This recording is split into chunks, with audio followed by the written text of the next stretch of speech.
Hello everyone, welcome to the stream, nice to see you here, I hope you had a good time, and I thought maybe we give Armored Core 6 another kind of chance. I guess I definitely wanted to try this next mission anyway, but yeah, I have to admit the beginning didn't convince me completely, but as said, it's potentially not my game. Oh, Bitsuda's here, nice to see you, hope you're doing well. I would almost say long time no see, it almost feels like that. So yeah, very nice to see you here popping up in chat for some Armored Core. Hope sound is good and not strange, and maybe I should do a sound check really fast just to be sure.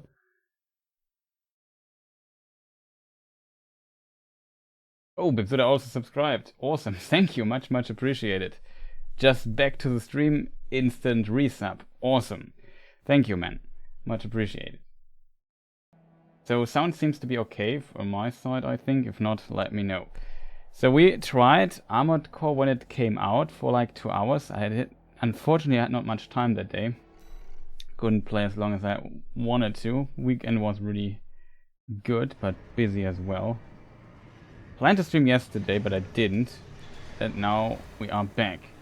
So in case you wonder what happened in the game so far, not much. We had to find an ID for our mech. Now we are called Raven or something like that. We have this emblem here, we have a certain rank now, we have some money, we bought some parts, we tried some parts out, which is pretty cool in my opinion. We also changed the design of our mech a bit, and you can literally change pretty much every part, even these little glowing things here on the mech. You can change the color. I have to admit though, maybe I want this to be also the same blue as the others. I think it's better, maybe we should make some red, I don't know. We can still change it and try. This game is about trying different builds. We changed our gun from the assault rifle to this burst rifle, I think it's called, safe, yeah. And yeah, there's also now a part shop available for us, so where we can buy some stuff. Not much, but a few things we can buy already. We have some cash. Currently I still don't fully feel it. You can even see somewhere a video how it looks. Like this looks kind of cool, I guess. So hitting from 2 angles versus this one, so maybe the rocket part is kind of cool. And yeah, that's basically it. We have different hats available that do all sorts of things. We have a bazillion stats here, which I have not figured out yet. But yeah, you can change a lot of things in this game, which is kind of cool, but I think potentially we won't need to change that much for now. There is a parts shop. Yeah, you can do this stuff. You can go to sortie here. Then you can also test your thing in the training mode. There's also training missions, which we haven't done yet. When we do this later, we can replay missions. It's not like, yeah, it's you play missions basically in this game that was known before. It's not an open world game. Nothing like Elden Ring or so. It's a completely different game. Keep this please in mind. So let us yeah, do the next mission. Is very interesting because we have this one. I've seen this in trailers and gameplay trailers already. We have this gigantic thing there in the background. Destroy the weaponized mining ship Strider, a military asset of the Rubicon Liberation Front. And yeah, we are supposed to destroy that. And that looks potentially interesting.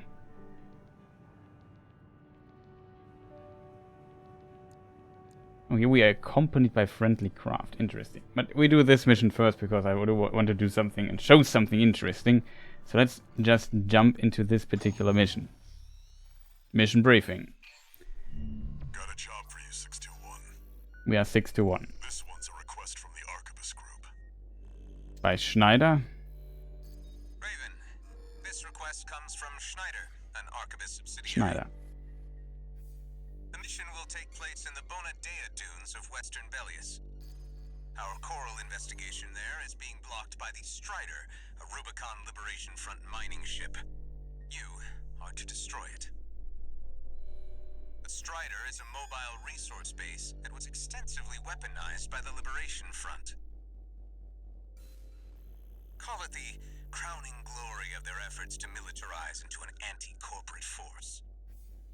Your attack will focus on the Eye, a giant laser cannon connected directly to the main generator.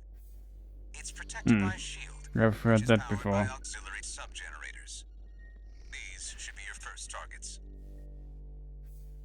This concludes the briefing. Good luck. This thing in the trailers looked gigantic, so very curious. Now our mech is already kind of tall. So let's try out how far we get with our build. I hope this mission is a bit more interesting. The first boss and first mission I found very Smash the street. uninteresting, I have to admit. Archibus HQ will be sure to remember your name. Well, at least someone.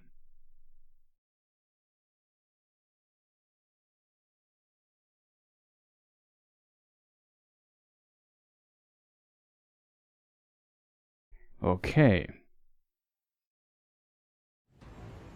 Main system activating combat mode. And here we are. Here you see the shadow in the background. First, get through all that dust to make contact with the Strider.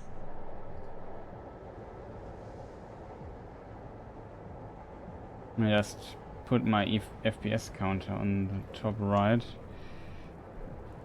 The game is kind of strange. If I would go to system here, graphics settings, oh, I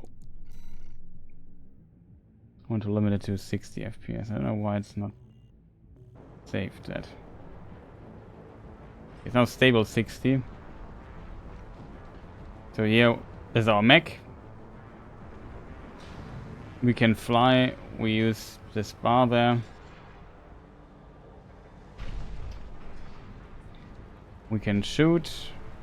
Have to need a moment. Yeah, we can do this dash move here. Yeah, and there's an invisible wall that you can't pass, which I find very highly unelegant, I have to admit. There's even this mode here, where you can just, yeah, this burst mode, which is kind of strange. I found out, like I read that the left stick last time it showed a prompt that if you press in the left stick you do the mode. And I thought I press it again to deactivate, but it doesn't work. What you have to do is basically put the left stick back to stop it. But you could also do jump. However, this thing there has a laser cannon. As far as I'm aware, it will shoot at us. Potentially does do massive. Must be one of the corporation's dogs. Activate the Eye. Burn them away. Yes, sir. Coral, abide with Rubicon. Abide with Rubicon.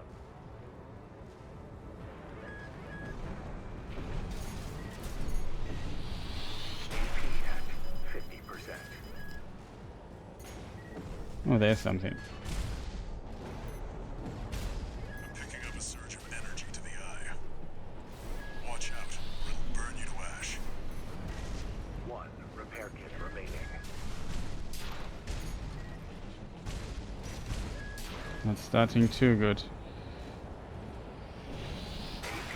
AP at 30%. Okay, dodging this is kind of tough. AP at 50%. We're dead. Corporate dog has been slain. The problem is I always want to dodge on circle, not... You can also shoot rockets there, look at this. Rockets. Restart. From checkpoint is grayed out. Potentially there's no checkpoint there. Activating combat mode. But yeah, it's so much... Commence mission. First, get through all that dust to make contact with the Strider. you kind of slide all the time.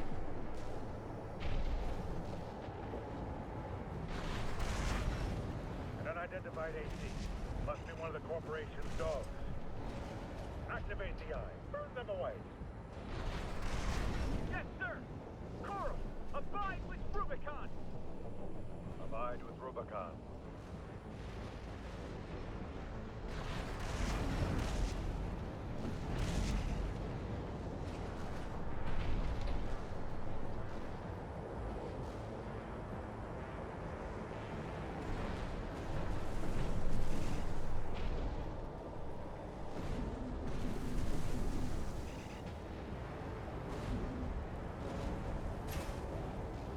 Ah, that hit us.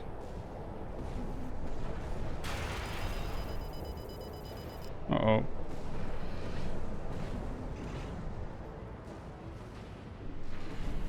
At 50%.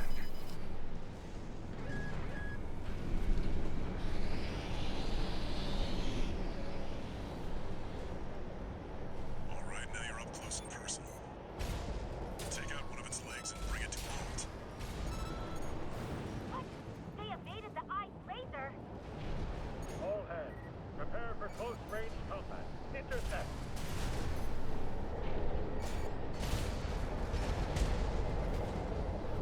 Look at how big this thing is.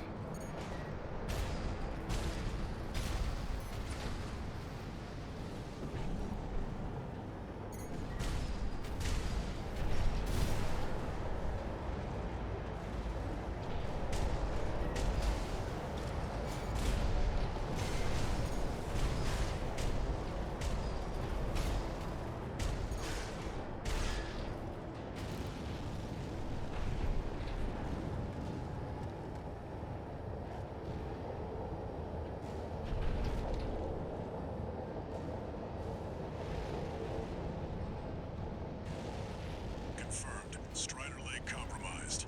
It's going down.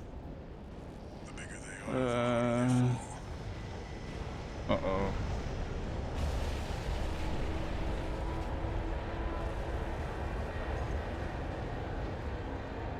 Okay, but the rest is still standing. Grab on and get to work on the sub-generators.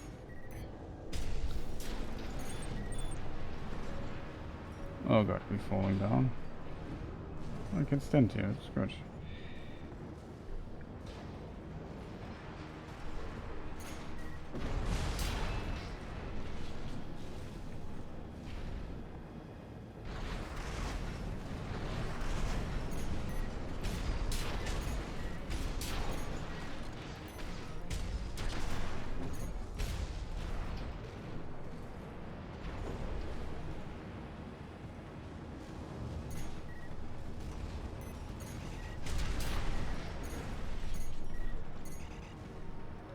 That AC pilot's no rookie. We can't take any chances. Decouple the rear. They're trying to cut and run. Head to the midship 621. Don't let them go.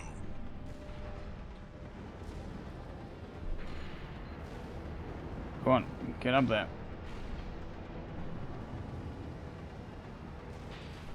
Oh, they're leaving this thing here behind.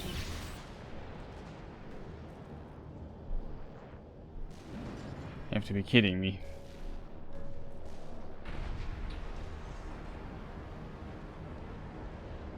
They just leave this party of their ship behind.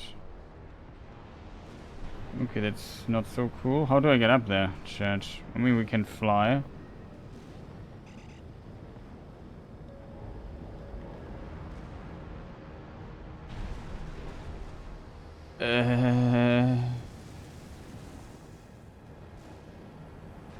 Okay, chat, I'm confused.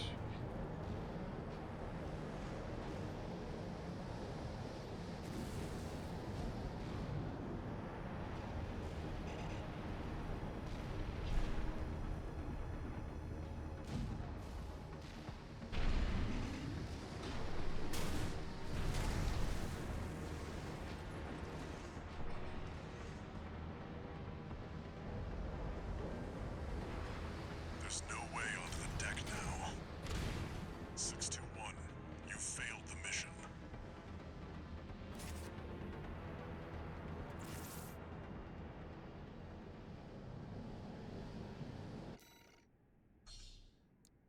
Chat, I'm not happy with this. Seems pretty crazy, the scale is kind of cool. Yeah, definitely, the scale is cool. To get on the deck. So this is, Get to work on the sub-generators. I mean, it's in parts my fault.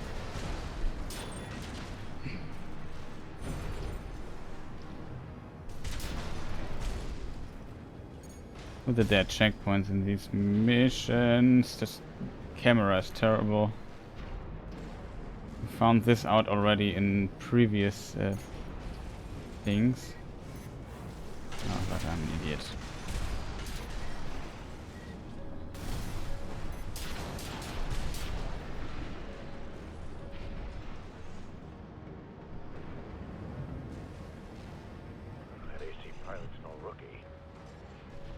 Can't take any chances.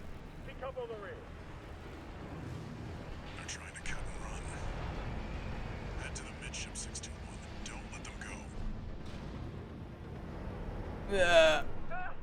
Can't take the enemy AC! Remember, we My cover question the is, coral. what am I supposed to do here? Defend the sub-generators. Defend sub-generator. If I fall down, the mission instantly fails. So if I don't get this. This is kind of mech platforming, I assume.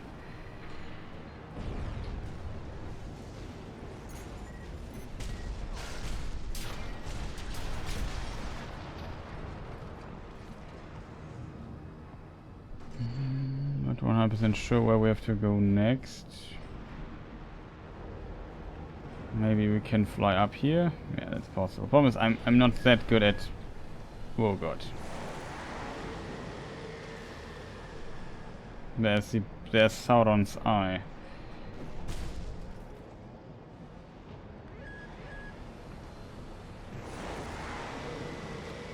Maybe don't shoot at yourself.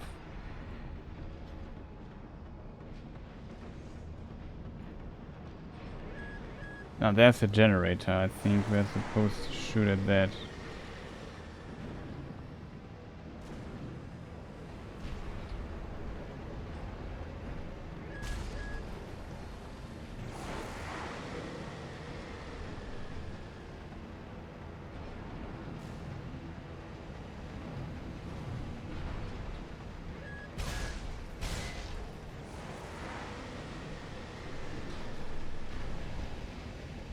Okay, that doesn't work, chat. Oh god.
No, and we instantly failed the mission. AP at 50%. Oh, we just lose half HP. That's nice. Not. And we're in a completely different position now. Not a huge fan so far. Like, it's kind of cool, I have to admit.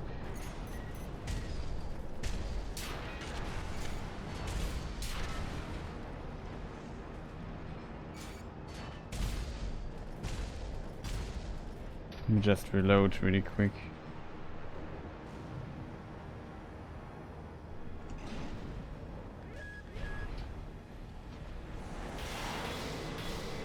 Oh god, I didn't see that.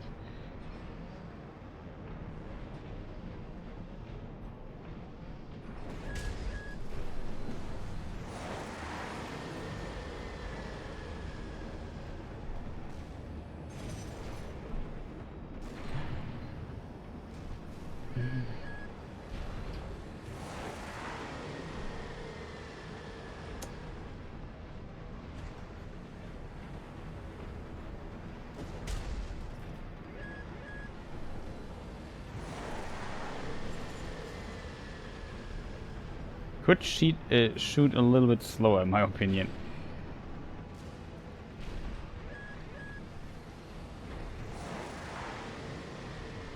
They want me to destroy all these shield generators things, but the problem is I have to fly and I can't fly along. That makes it insanely unfun to shoot at it, because I do one mistake and I basically lose repair. Stuff and so on. can only shoot at this thing from not from this side, so I would have to fly. Can I maybe stand here? Oh no. Close. I hope I could just stand there. Sub-generator destroyed. 3 to go. Okay, at least it is destroyable pretty fast.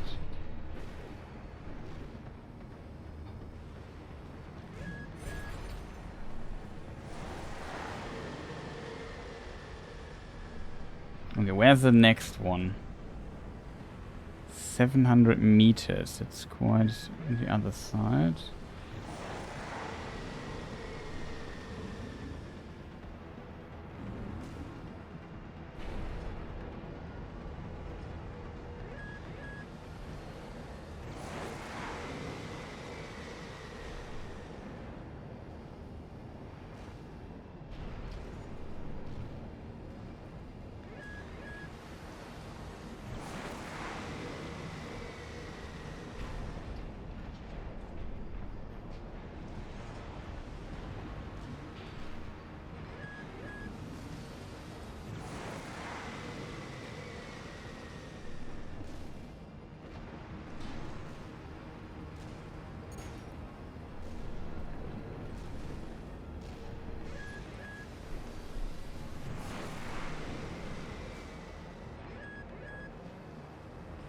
.600 meters, 700 meters.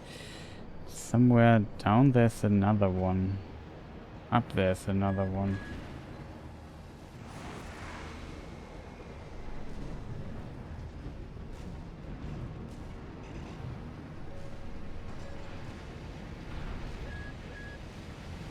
Oh look.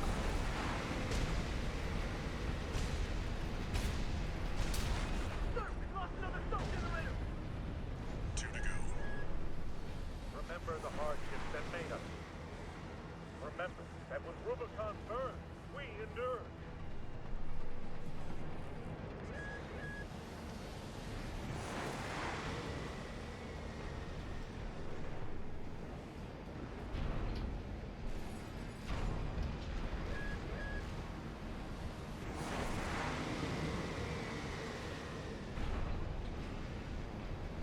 Rubicon endured. Oh, down there.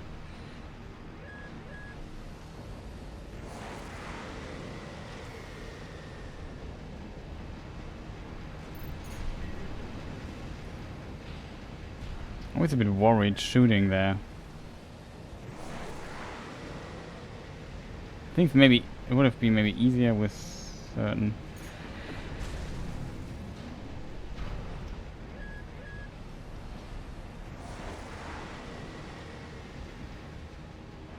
Unfortunately, I can't really stand there and shoot well. Can we maybe move?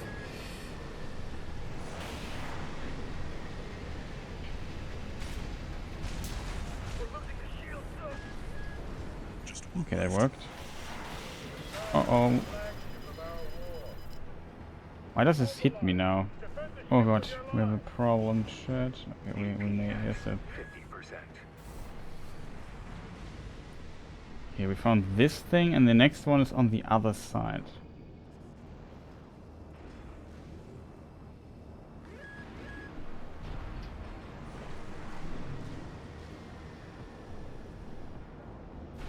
The question is, how do we get to the other side from here?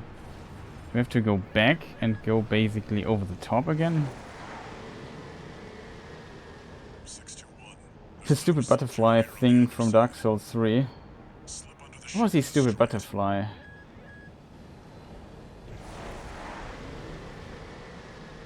Yeah, it's at least looks a bit frustrating. It's a bit difficult to navigate still for me. Like the camera is really something I struggle with. I think at some point you can do this more easily, and if you upgrade your mech you can fly much longer in the air, so that might help. Butterfly, Dark Souls 3 butterfly.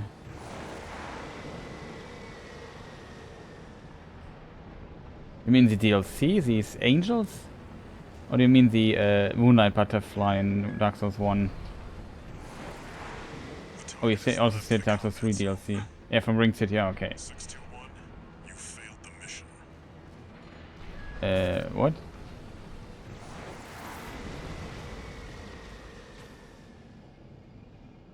I failed the mission. Oh, yeah, okay, sure, I failed. Sure, chat, I failed the mission.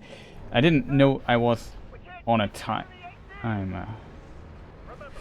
Okay, so we have to kind of make haste, huh?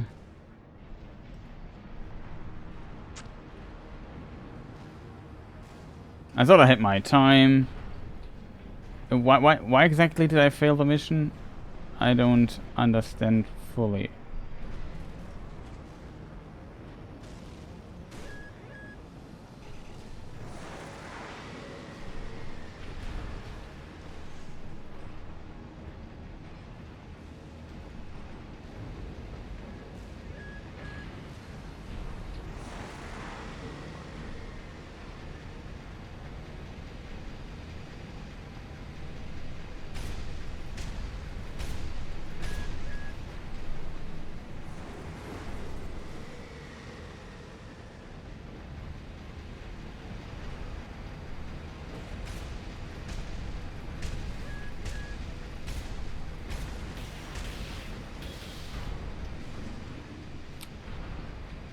Did I hit it?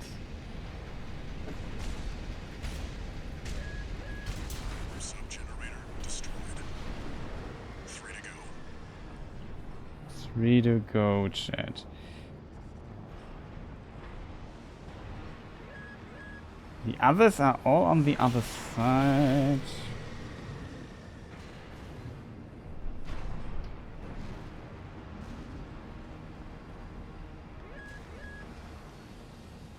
One is on top, right? So we take the one on top. Shouldn't talk too much. Focus here on the generators really quick.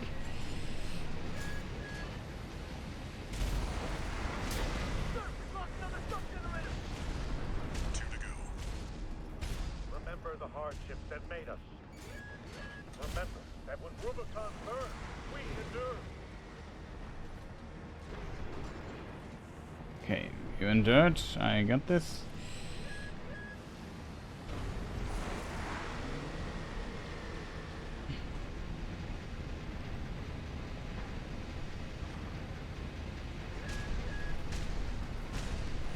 AP at 50%.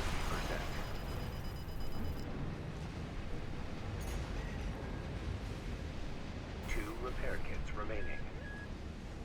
I'm a bit greedy.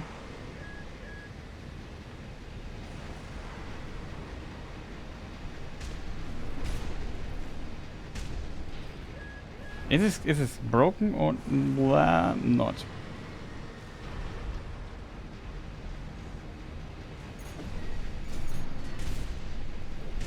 We're losing the shield, sir. Just one left. Just one left. One left. Okay, where is... Hold the line. Defend the ship with your lives.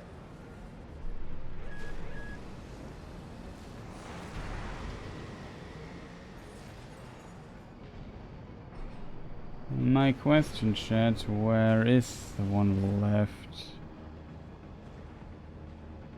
Not sure if I can fly down there.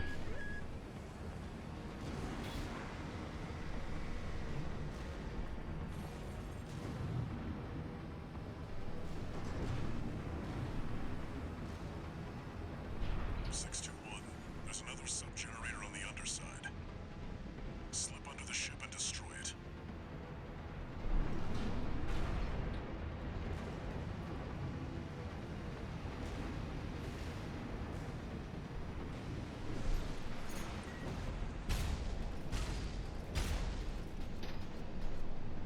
I have to reload.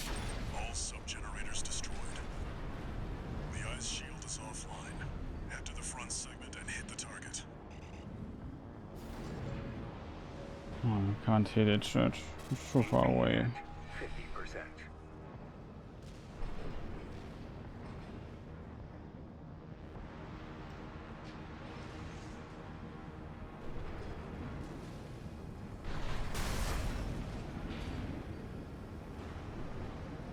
Okay, chat, we made it. Repair kit remaining. Oh, this is elevator. Whoops, thing.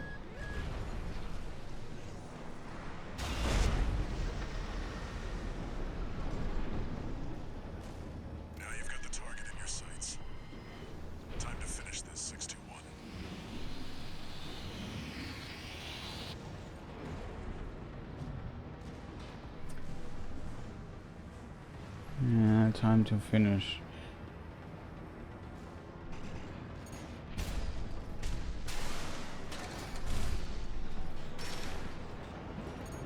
Charge the cannon.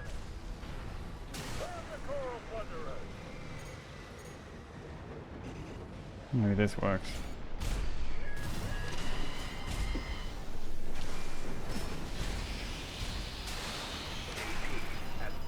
Oh gosh.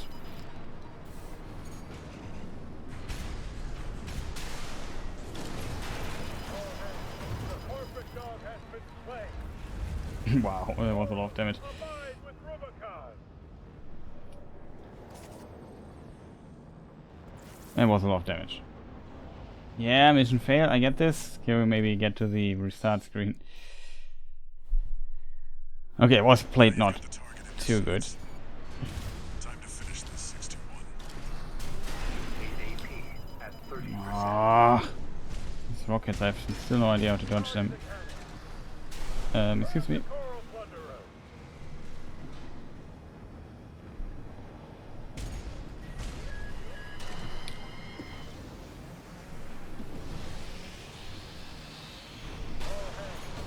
Oh. Dog has been slain. I just thought this thing couldn't, you know, follow me. You know what I mean? Maybe there's like a sweet spot where you could stand. Not the case. Target in your sights. Just drink something real quick. I'm not ready yet. Time to finish this 621.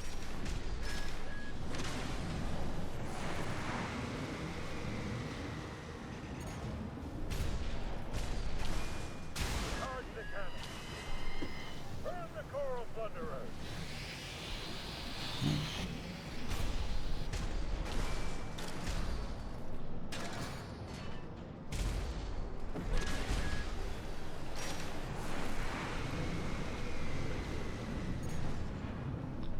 Let me switch. If I hit the wall, I press circle.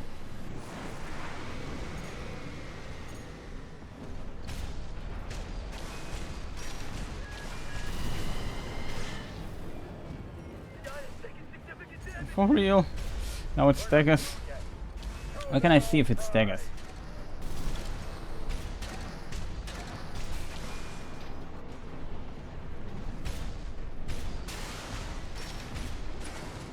The eye's in a critical state. Impossible. How could just one AC do this? Well, it's fairly easy to be honest. Oh, for real. Dog has been slain. The problem is going down there. Like I try to dodge the rockets by going down the thing, but the thing controls so fast at times. But sometimes it's just absolute a pain in the ass to control.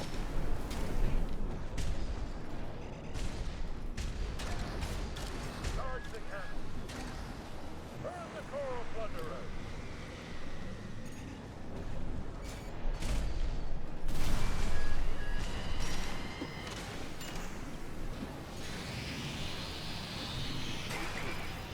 For real?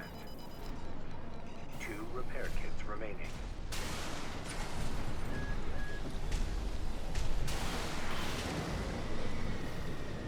The eye is taking significant damage. I have taken significant damage. That is true. Throw them all fried.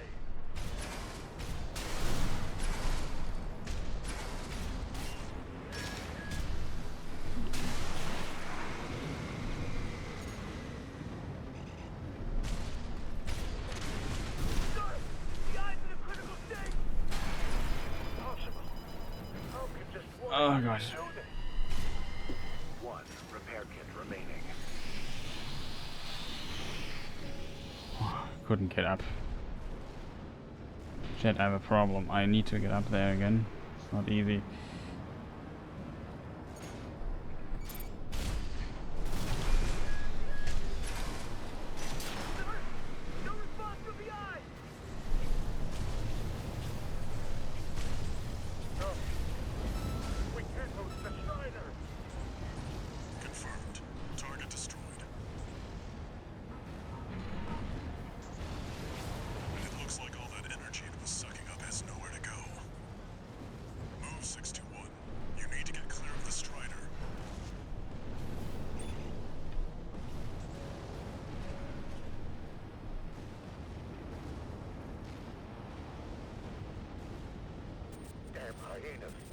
ravaging the planet.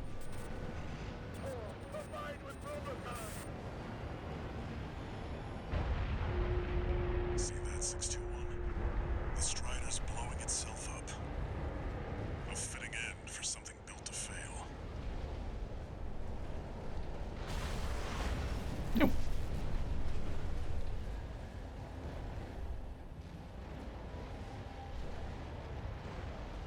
Okay. Well. Yeah, there's a quick dodge like this, yeah. I still have to learn it a bit.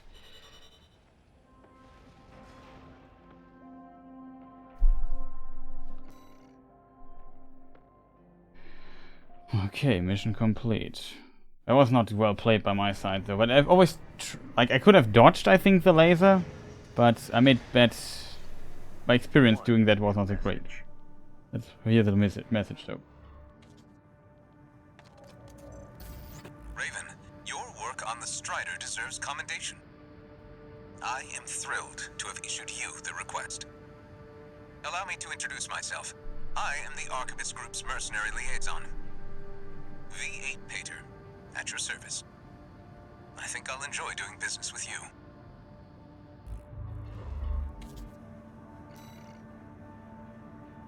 I thought it's Schneider, but whatever. Required thing here. Okay, we got a new thing.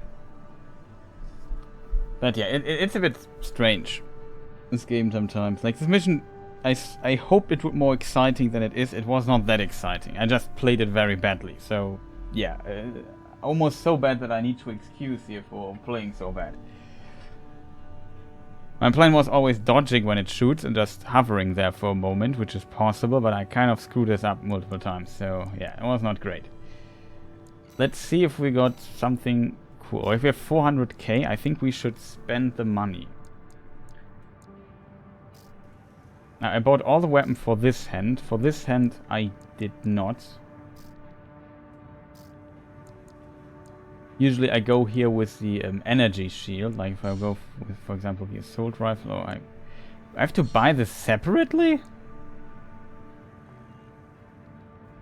Okay, I'm kind of surprised. Let's say I want to have this or the rocket launcher. Ah, this is just the buy, not the assign. Yeah, okay, I get it now.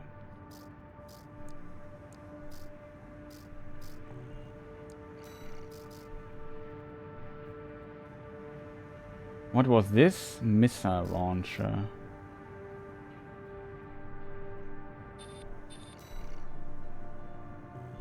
I have to admit, looked kind of cool, but maybe it's time for a new thing here. Do we own the... No, that's not what we own, right? Booster efficiency something goes down.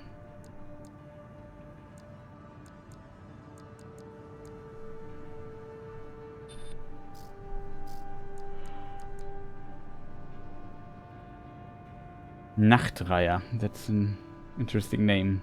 It's German. Oh, what is a Reiher? Stork or something? Related? Bird. It's a bird.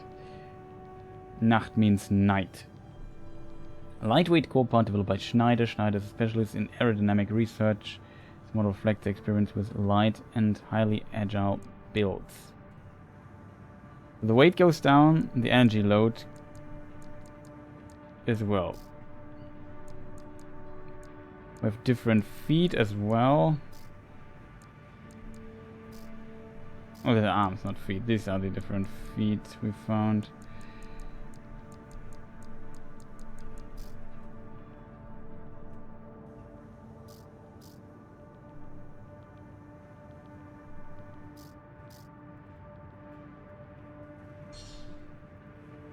It's really not that expensive. It's actually okay, I think.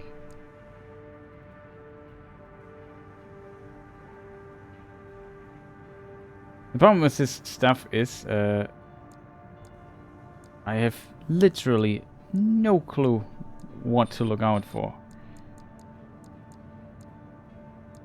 I guess the game is all about trying the stuff like this out.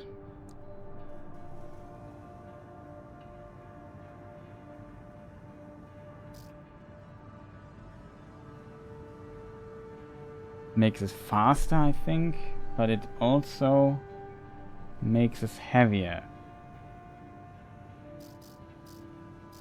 The load energy thing is there. Second generation.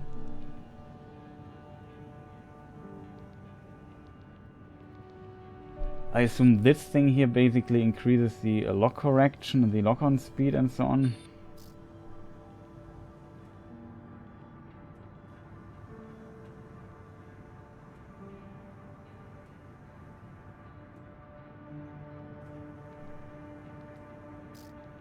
Okay, supply recovery, recharge, our energy goes up, but our capacity goes down.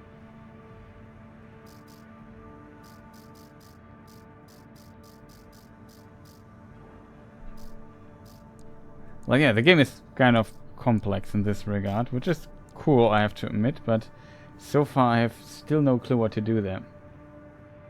A bit of my problem.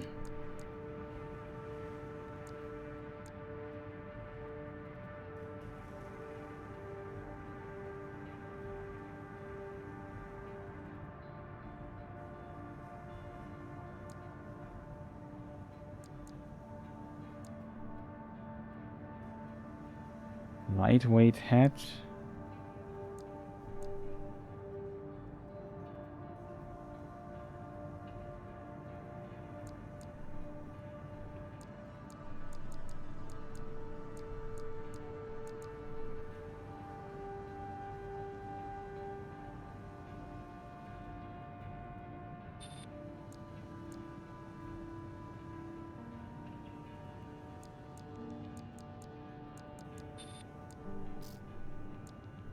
Still no clue what to do here.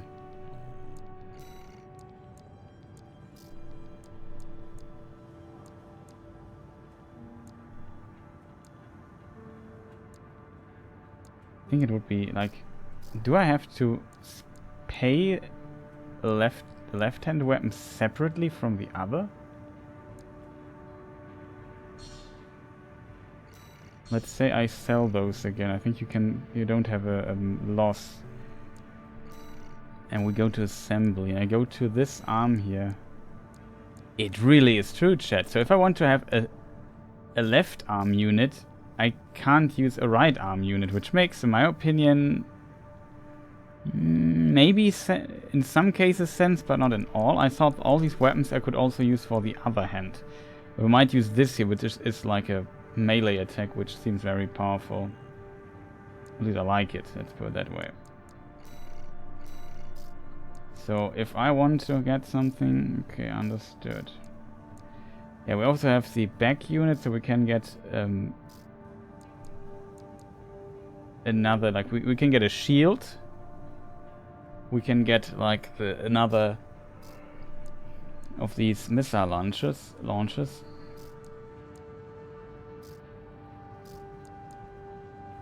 That's also the duo. Don't know if it is worth buying another thing of those. I think this here would make your thing very, very bulk. Core part by defang. Or the heavyweight. Extremely heavy, sturdy armor.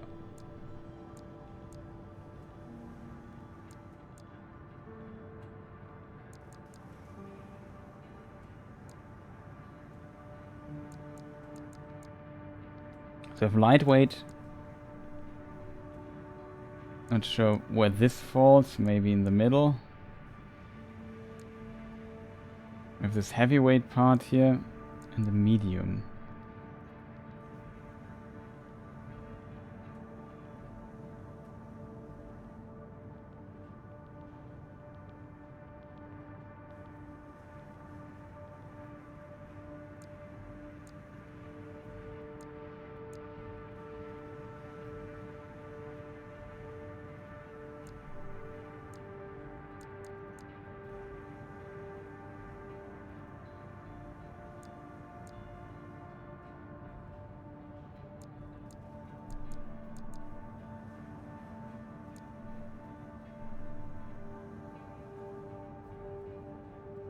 Still not sure if that's kind of worth the upgrade.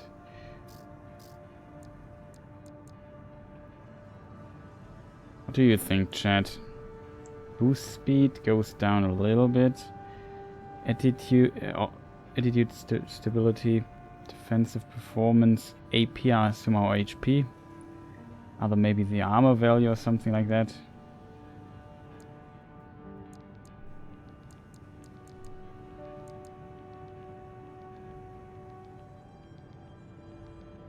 I've always turned terrible with FromSoft set screens, yeah. QBEN, what is QB? Quick boost? Maybe that's the dodge. Here the dodge would definitely increase, but we would lose HP, which is not good, I think.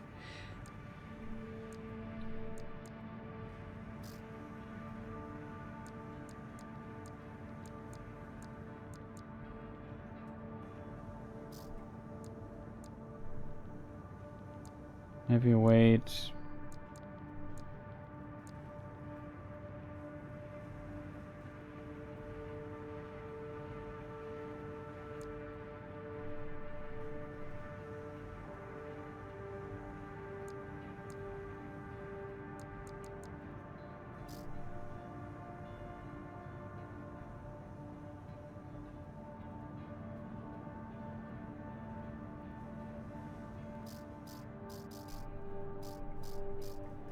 I'm still not sure what to buy, chat.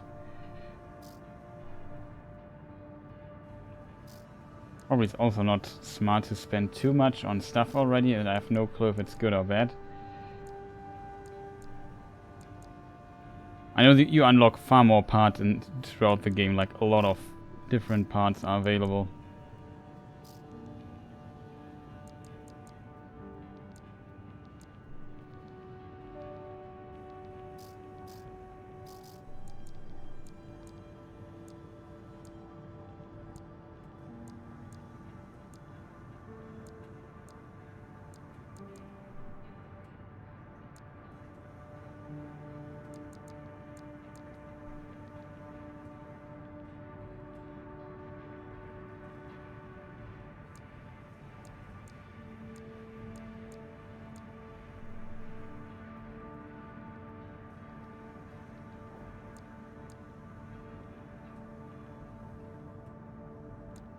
Boost speed.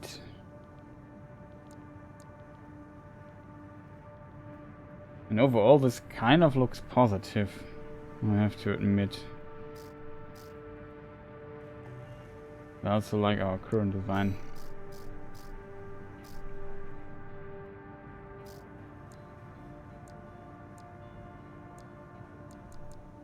I think currently we have nothing here on this particular slot, if I'm honest. And the downside is quite minimal. Yeah, we currently don't have. We only lose a little bit of boost speed with this. I think that's okay. And getting a shield is kind of cool, I guess.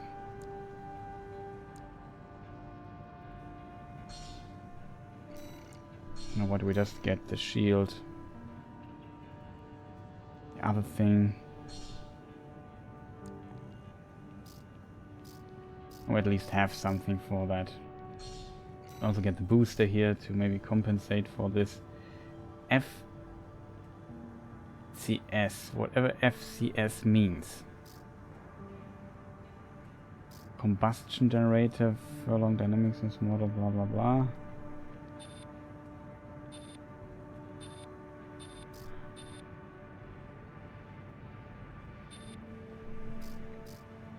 This is a generator, so this might be interesting.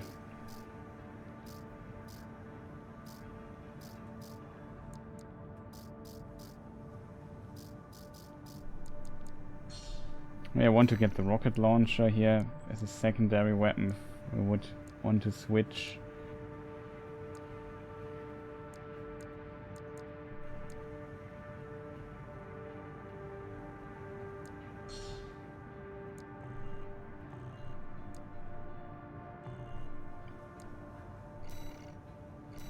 So assembly.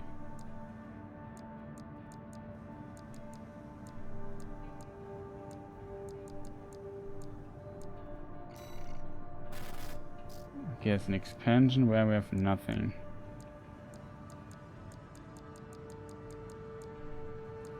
Here's also nothing. So we could get a shield. Or we could just get more rockets. Why not more rockets, chat? Yeah, weapon-wise I'm not fully convinced by this burst rifle yet. The pistol is kind of cool, I have to admit. The problem is it does very little damage on close, on long range. That's not cool. This should, you have to stand still to fire this one, and it takes a lot of... It's very slow, you just have to reload after every shot. I think fans of the series are very happy with this game. But like I said, I'm not sure if it's really for me, if I'm completely honest. But I at least would want to give this thing here a try. A decent try, that is. This is our current head.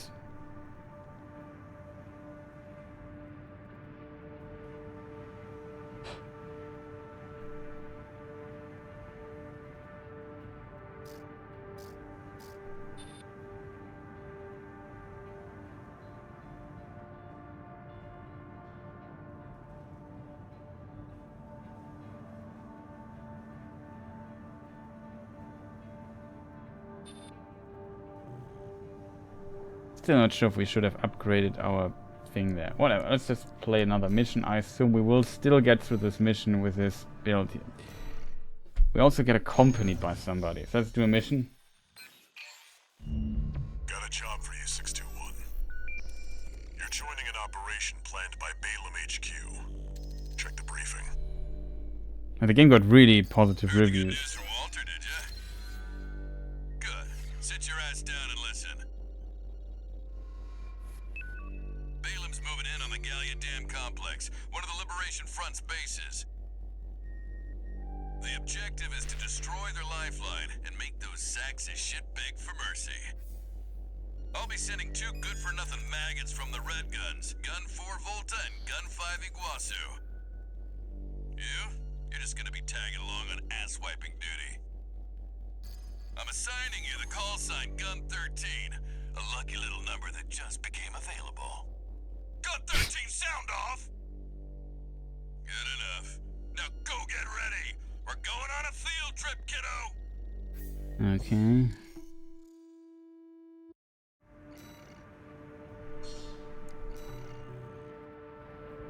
Gun 13, huh?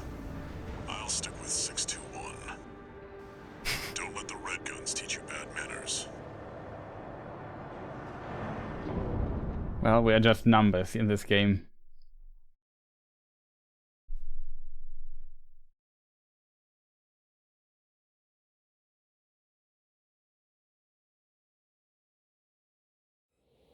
Main system activating combat mode. Oh, here we see also the tank rails, whatever it's called. BC Squad Red Guns reporting for duty. Commence mission. Attack! Get in there, you maggots! Great. An independent merc. Who's the wise guy who decided the Red Gun should be taking care of some freelancer? Who gives a shit? We'll handle this mission ourselves.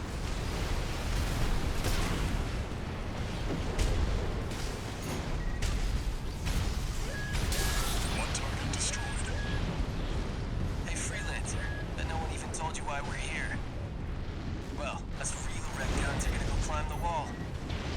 This is just target practice. When we're done, the locals' little base is next. Gunfire! Can't take yourself away from chatting with a tag-along? Why don't you start a sewing club together and stitch that damn mouth of yours shut? Very friendly people, it seems.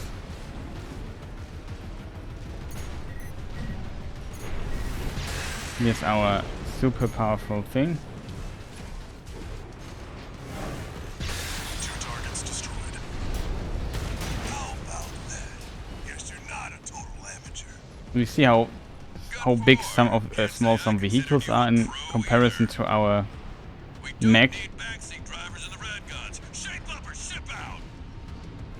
That takes care of the frontline MTs. That was just the warm-up. Look alive, maggots! 2 generators to go. Keep moving, 621. What are they doing Hope there? you're enjoying the field trip, kid. Don't wet your pants now. Does this guy ever shut up? Gun 5. No luck with the sewing club, I see. That attitude won't get you far on Rubicon. Hope you pilot better than you sew.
It's an ally, the other target is up there. Do you hear me, you corporate vultures? The Rubiconians will never yield. You're going home in armored coffins. Forged in ash, we stand as one! Hot dog, they got an AC. More like an old piece of junk. It's barely different from an MT. Gun 4, you're not exactly cutting edge either. You want to be next on the scrap heap?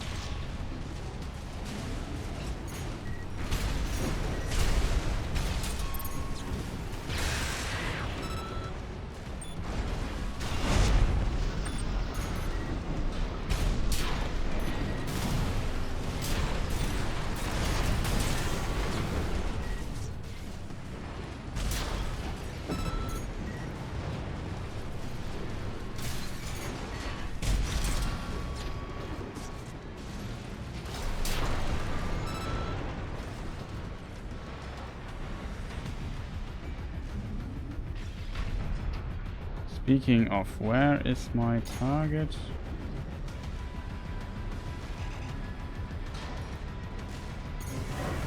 No! The Galleon Dam! You wretched vultures! Confirmed. All targets destroyed.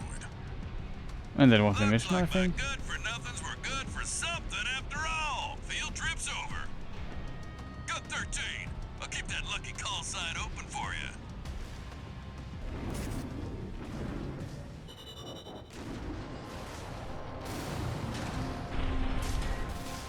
Oh, there was another robot thing. Cool. There's a problem with this game sometimes, I feel so far, early on at least. That some missions are more difficult and challenging, especially when there's a boss. Some of these missions are just, yeah, not that interesting, unfortunately. They feel very filler-like, you know what I mean?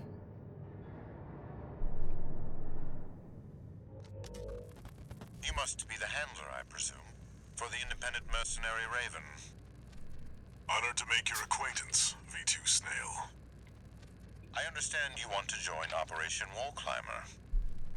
You do realize that disposing of some Liberation Front garbage hardly qualifies you. Know your place, you meager dog-sitter. The answer is no. I hear you're deploying V1 again. Must be rough only having one good pilot to rely on. Oh? Are you suggesting your dog can take Freud's place? You'll see. Just give us the chance. Very well, then. We're also deploying V4, who's been equally brazen of late.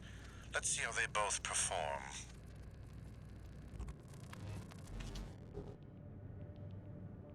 Okay.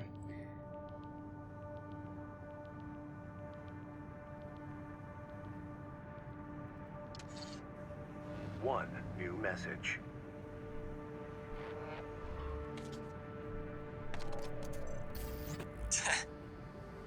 got lucky, Merc. You were the only warm body they could find. The Red Guns are going to be first over the wall. Have fun watching from the sidelines.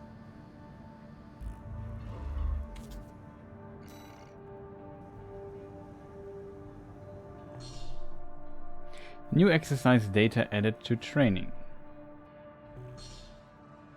New parts are now available for purchase. Awesome. Parts shop. Buy stuff. Okay, look at that. Now we are talking, chat. We have a shotgun.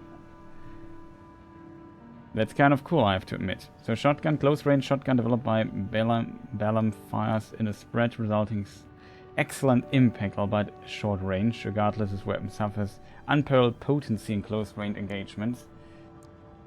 It's actually, okay, let's maybe try this out. We go to the design thing here, select the shotgun, and then we just go to the test thing here. Oh yeah, this. So let's see. This is our new rocket launcher, by the way. Can I fire both? I can fire both at the same time.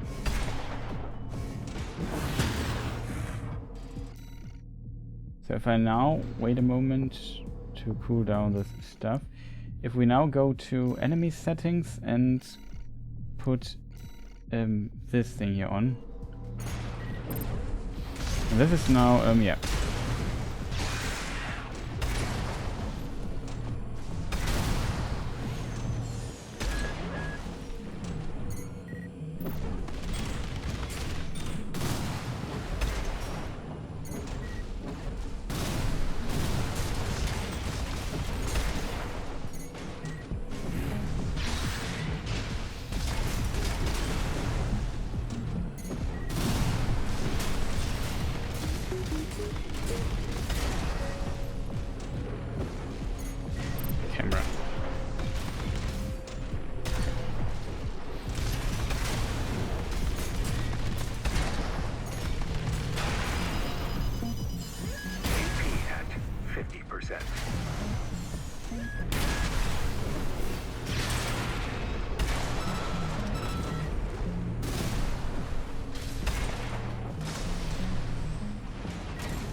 So hard to hit these.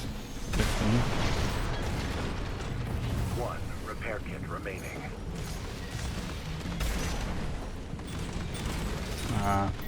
Blocking the camera, very important.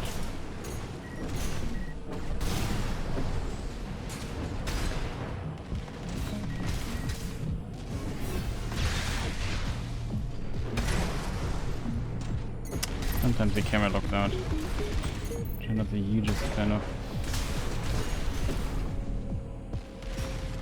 And then you have to look for the enemy. The camera is really annoying.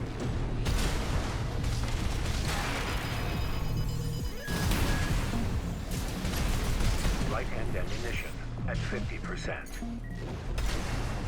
AP at 50%.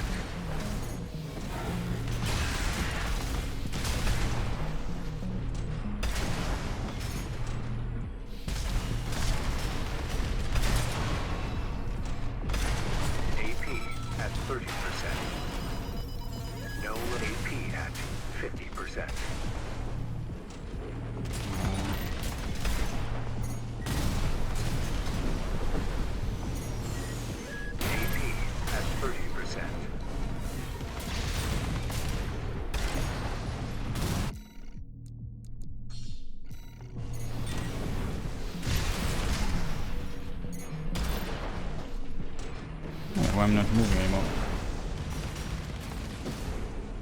The targeting system.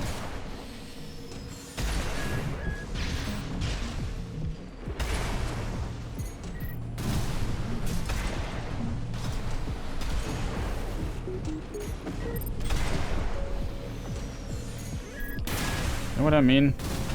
As soon as the enemy target goes out of screen, I lose lock on.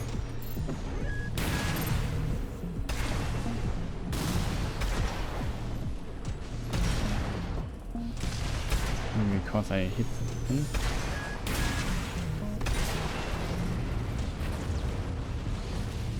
Yeah. It's a very special use case weapon, I think.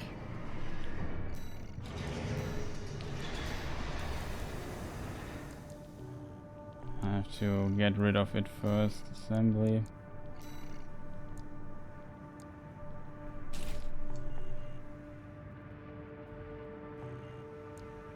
I have to admit the assault rifle is more fun than the other weapon we are currently using. What is this thing here?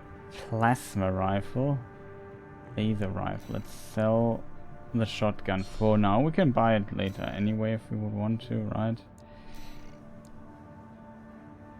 No. If I buy it and sell it, yeah, I get 75k back. Yeah.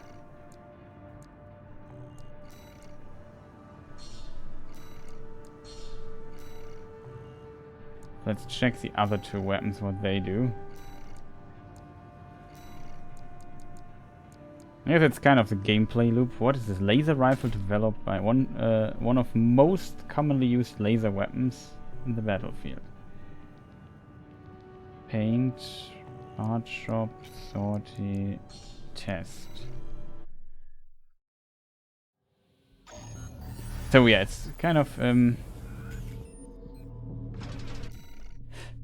enemy settings. Give me another AC.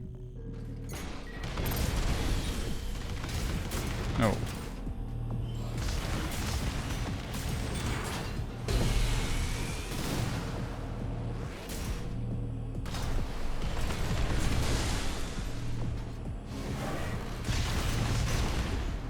One button.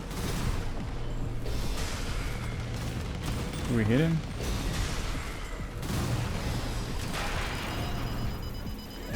AP at 50%.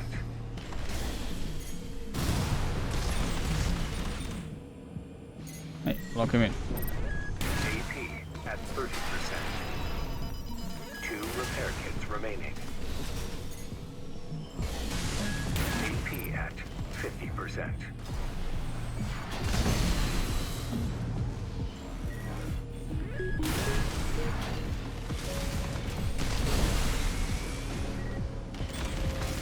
AP at 30%.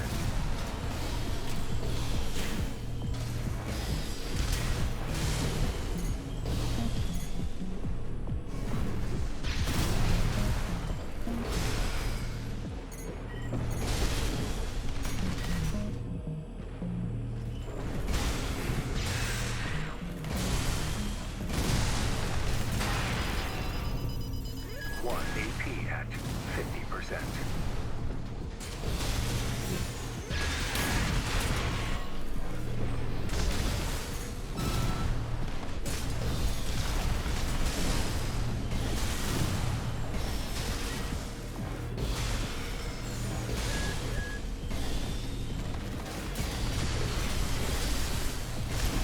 Oh, you can shoot relatively often. That's interesting. AP at 50%.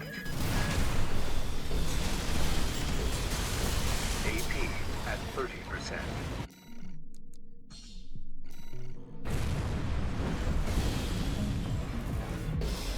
The laser has no ammunition. That's good to know. Nope.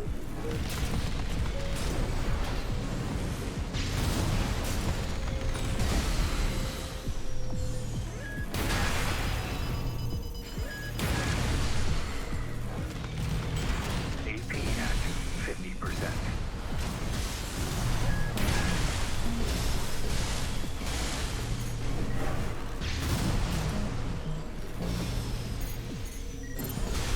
AP at 30%. I don't know how the staggering works. That I have not fully understood yet.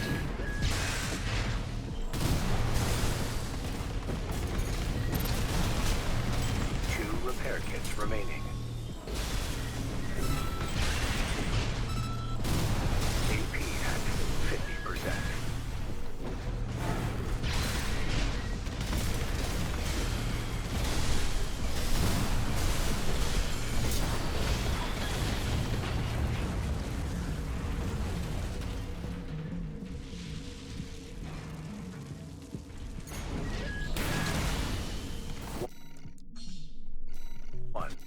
Okay, that was the laser cannon assembly. Oh, we can just switch the weapons right here on the spot. That's cool. Repair kit remaining. Okay, I like that thing.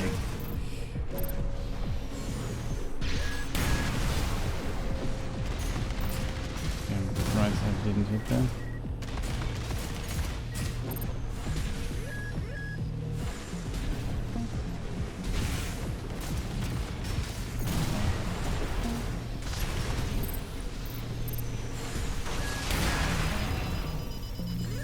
AP at 50%.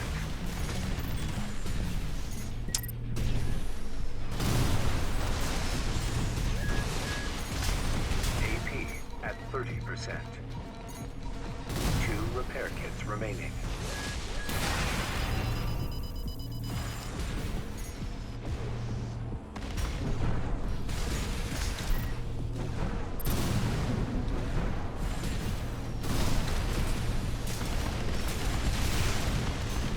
AP at 50%.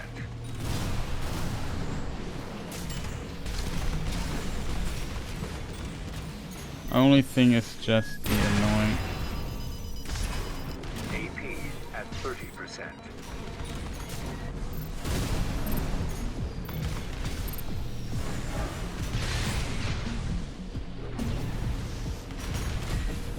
One repair kit remaining.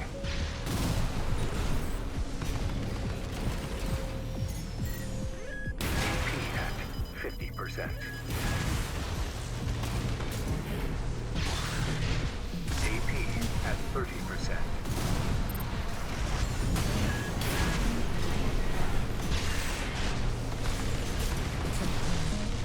No repair kits remaining. AP at 50%.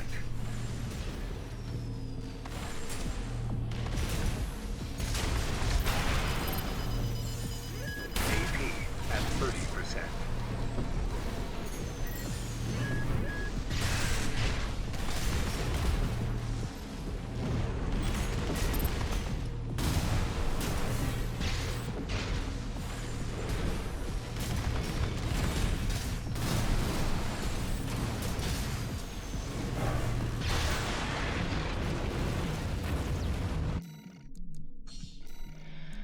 Let's say interesting. Plasma rifle developed by plasma explosion create damage inflicting area that remains active for a brief period of time. Charging the weapon causes plasma fire to scatter, producing multiple explosions. Interesting. If we would use the rocket launcher.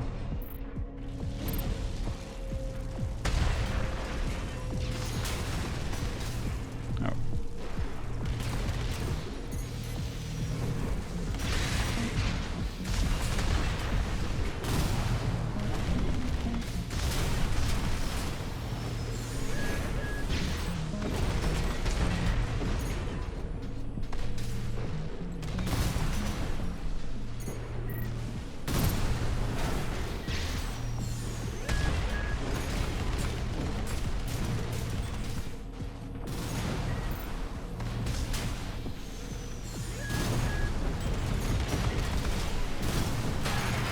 Okay, if my bar is full, then I think. 50%.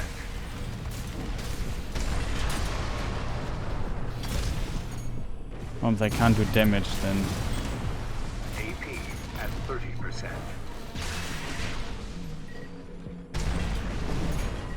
Two repair kits remaining.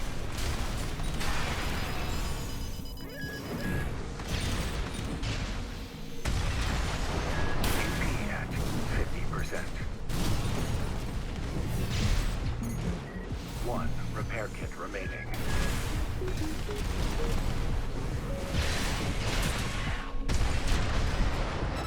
Did a lot of damage though.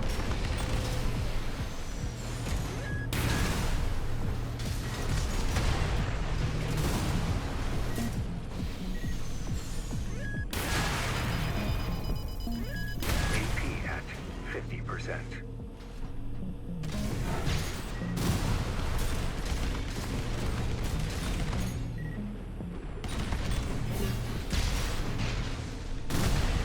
AP at 30%.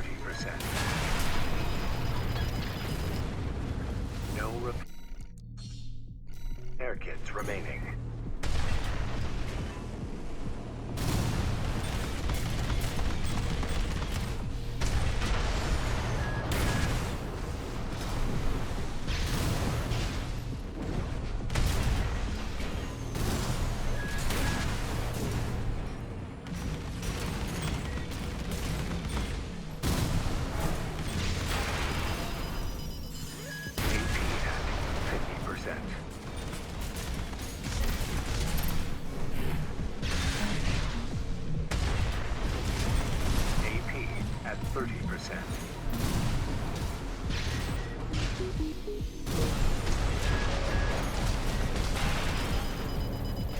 Two repair kits remaining.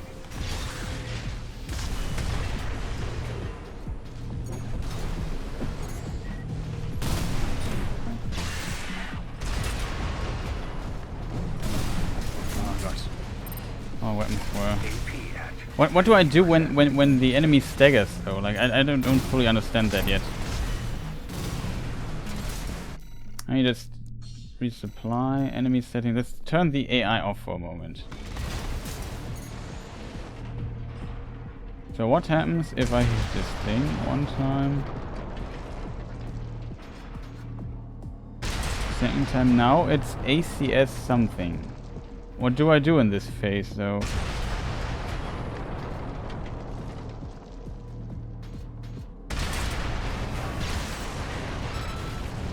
I think it gets extra damage or something. Let me just double check this, because I don't fully understand that.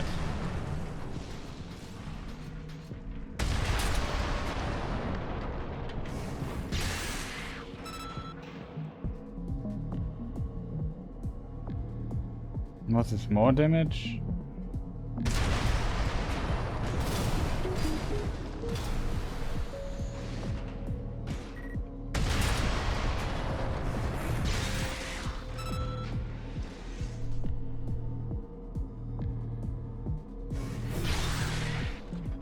Not sure. I don't understand what am I supposed to do when the enemy overheats.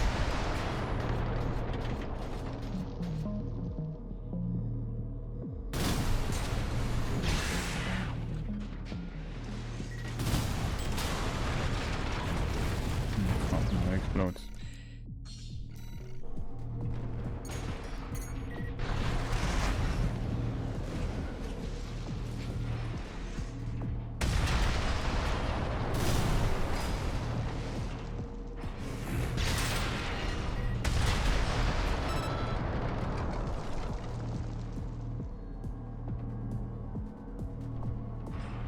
You know what I mean, Chad?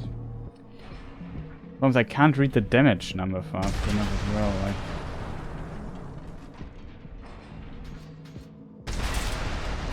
722, I think. Yeah, it's always 722.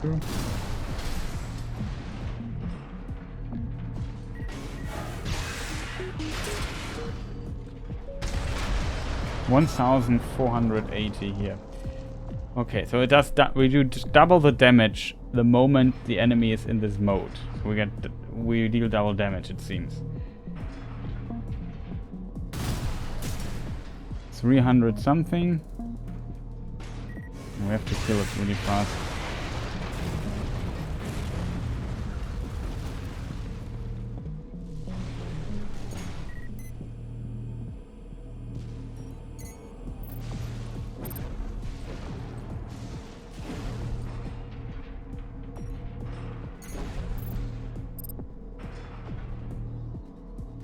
Okay, 300 something. So we shoot now one. We shoot second time. And now we do the missiles. 516. Yeah, it definitely does more damage. More input would be 300. Yeah, it's the same.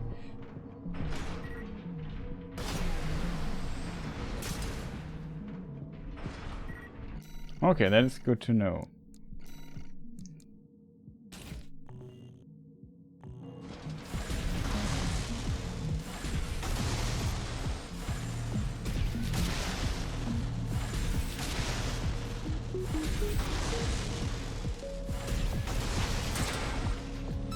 A lot of damage. That was unfortunate, Chad.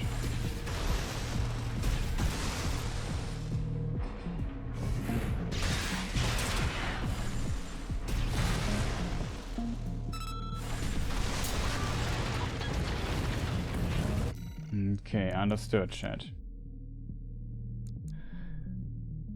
For trying stuff like this out, but I need to understand how this game works exactly, and that is always important. I assume there are also weapons with different abilities to stagger, like this. Here is a pistol.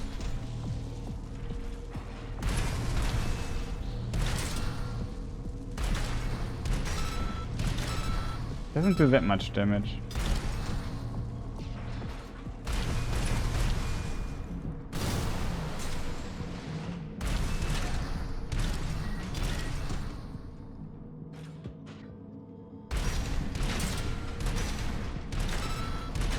And these are now critical hits. The damage is not that big, so it seems like some weapons do almost double damage in this state, others not. So I assume the idea is basically... Didn't see the number, unfortunately.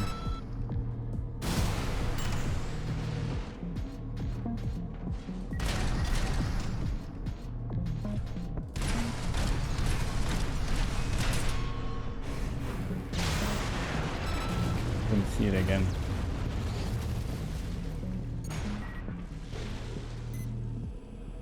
These are basically critical hits or something, let's call it.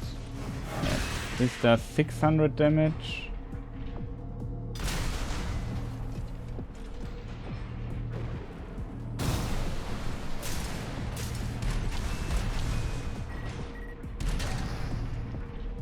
Light-hand ammunition at 50%. Can't see the number, chat, I'm so sorry.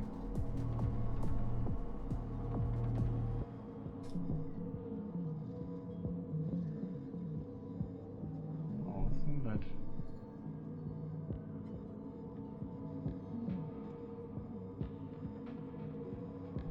Just try to use the clip tool here to read the number.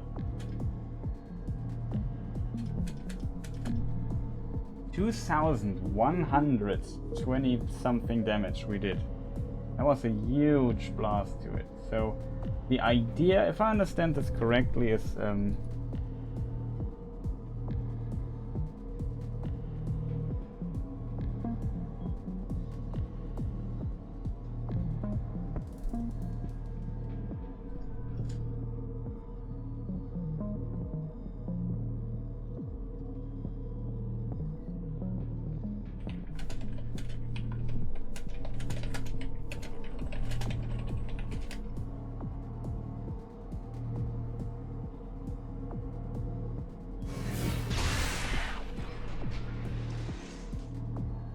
also the the cooldown there, 600. Yeah, this does even more. So some weapons seem to have the ability to do more damage. Like here, our blade thing, wherever it is.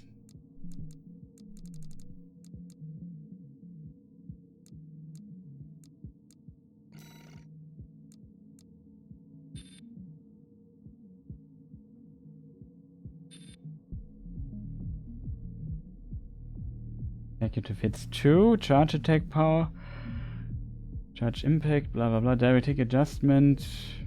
Yeah, I don't fully understand why we can read this basically. But yeah, this...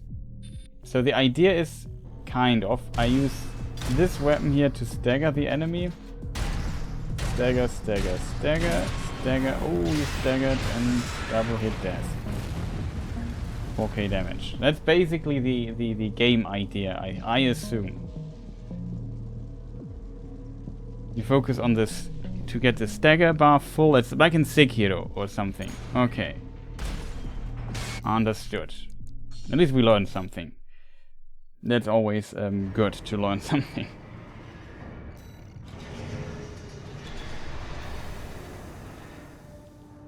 Parts shop. Yeah, we just saw the shiny new weapons. Look at this thing. A huge laser gun thing. So what weapon do we not need? We could sell one of those. This is really expensive though. But it seems kind of not too bad, to be honest. Like, it does a lot of damage if you can hit the enemy. I guess this is for certain situations really good. I mean, I don't need all the weapons at the same time, and I can buy them every time I would need another weapon, if that makes sense. Like, you get 100% of the buying costs back It doesn't make too much sense. Maybe we just to keep stuff, right? So we could just sell this one here.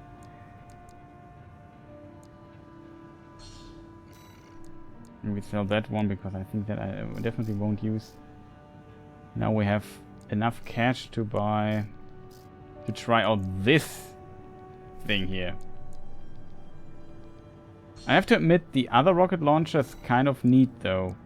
It's not good at close range, but it definitely hits the enemies much better. Now I'm kind of sad that we just go into the AC test again. Just want to see what this thing does. Looks very powerful. So I assume you stagger the enemy with the other weapons, do your stuff, and then you need like this one big weapon. Potentially there's at least one build possibility to hit it. Just put him to off just to test out what it does damage wise. Come on. Sorry, chat.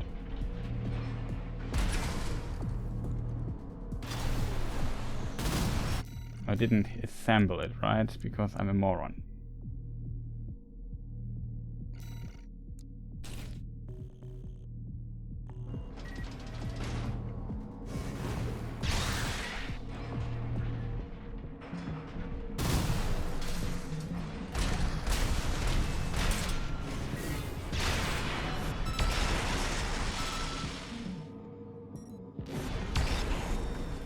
Can I charge this thing?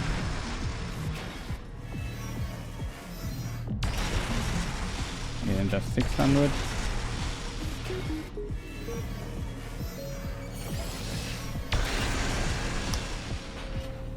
Okay. So what you do, it's now overheat. It needs to load up, so I assume I can move around with this here. Loading it up completely and then, I don't know, shoot at the enemy with the other weapon. Now we have to reload, of course.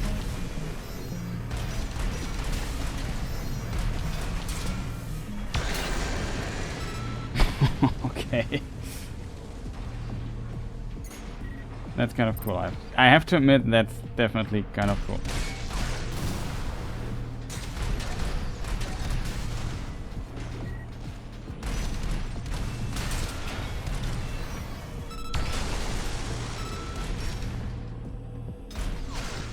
Again while holding the button. 1.6k damage, that's pretty nice.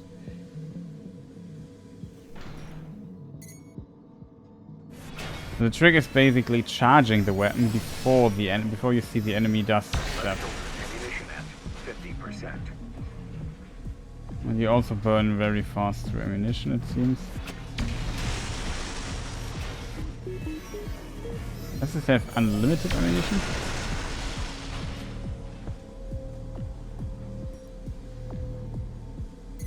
There's a visual effect indicating. Left shoulder ammunition at 30%.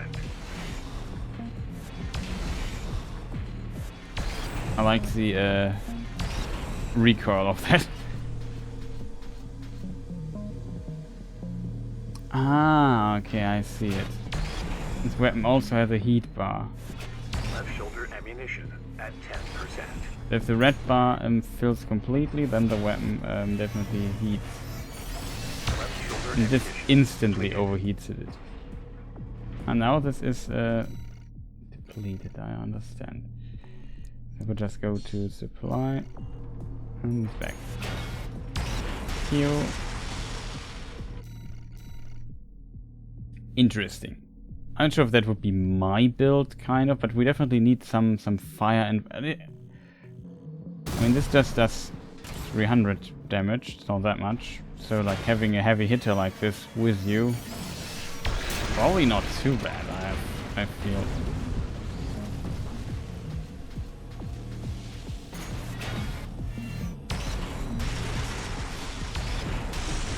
And when you shoot, you have to stop moving, you can't...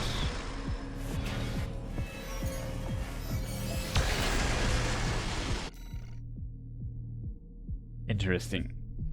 So what I should do instead is stagger. If the enemy is staggered, I should, for most damage, I assume I should do this. This does actually much more damage. Getting these 2 charges out. Not sure if we will keep this cannon though, but it's pretty cool to see, I have to admit. So here we slowly get into the realm of interesting parts. I need to go to the assembly and remove it for the time being.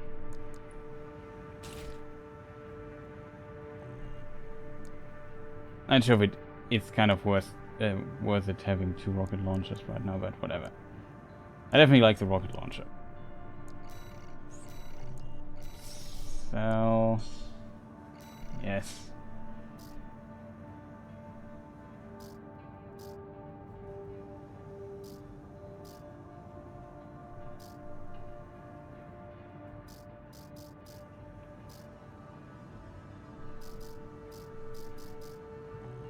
Oh, I'm selling, that's why it's not working.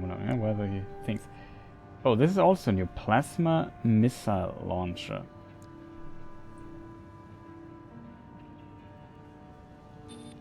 There's also a video button for it. So this is a vertical launcher. Okay, that's kind of cool.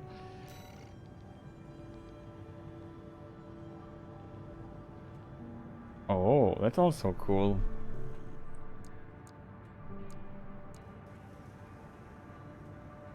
Vertical plasma missile launcher by VCPL. Overhead plasma explosions help to circumvent cover of or similar defenses.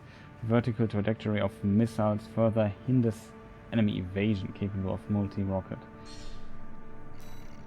That looks pretty sweet, I have to admit.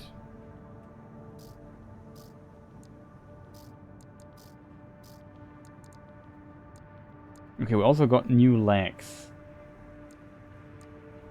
We got a different pair of legs by Schneider. These we had before, these are new now.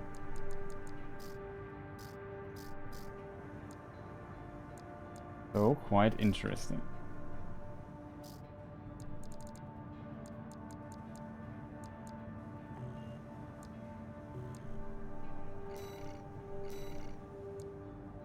We will keep the plasma sword for the time being, because I think that's pretty cool.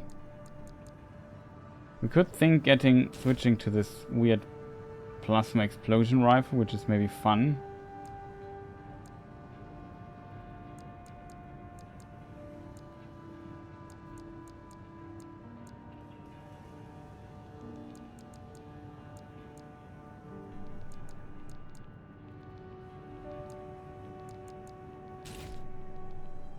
I'm sure though if it's really good or not.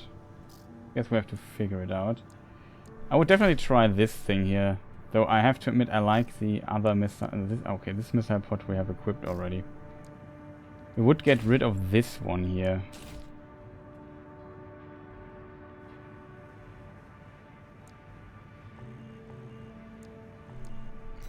That's a bit strange that both sides like need a different launcher.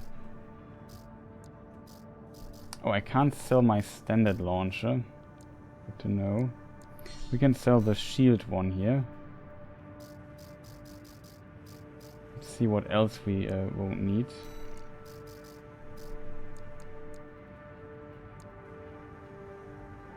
We are just a few K short of things.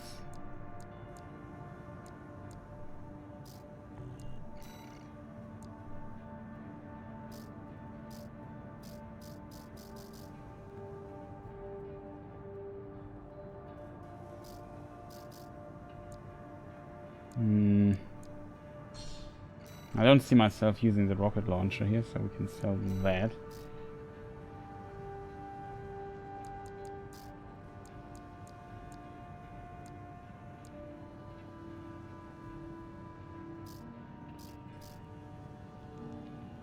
The right unit. I mean, this thing's also kind of cool. Let's give this a try. Just want to know what it does.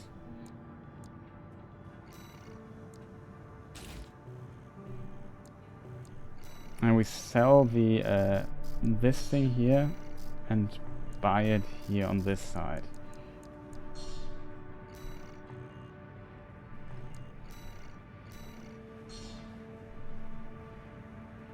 Oh, we can also deploy the test run from here. That's good to know.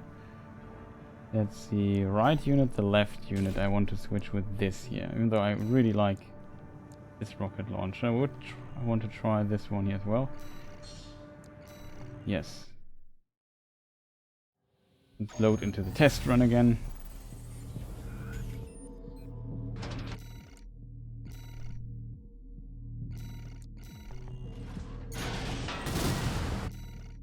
No, my mistake. Just want to test the damage numbers and combat capabilities of it. Ew.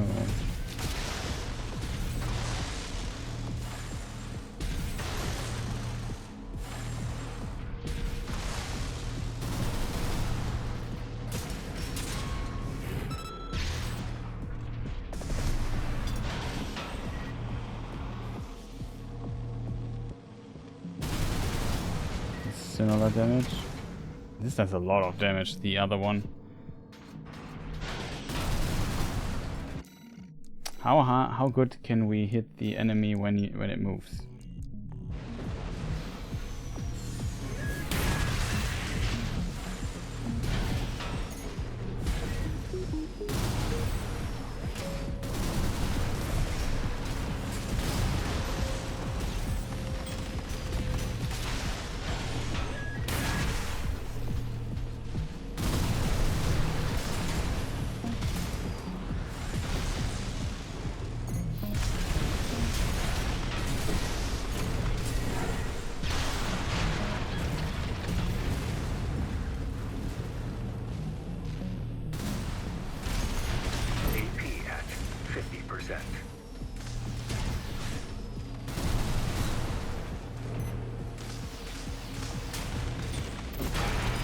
Okay, fast moving target. AP at 30%. Not that good. This here is much better for moving, kind of better for moving target though.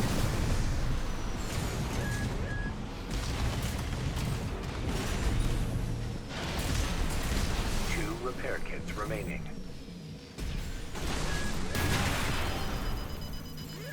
AP at 30%.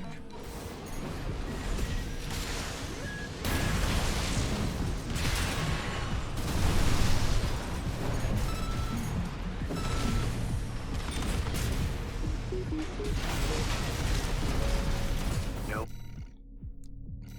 Okay. Let's maybe try these normal things here. Repair kits remaining.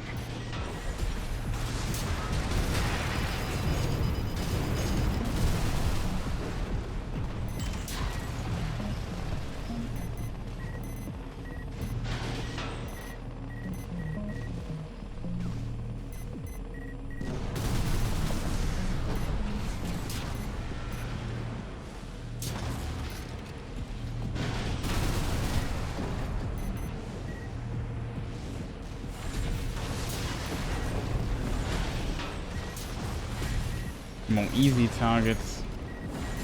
The other one is potentially better for the more easy things here. AP at 50%.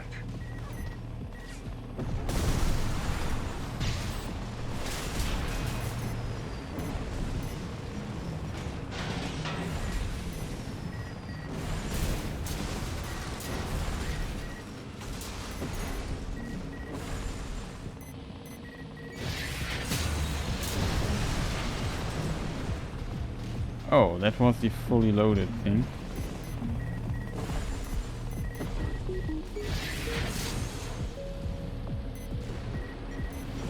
Right-hand ammunition at 50%. Okay, that's pretty cool. AP at 30%.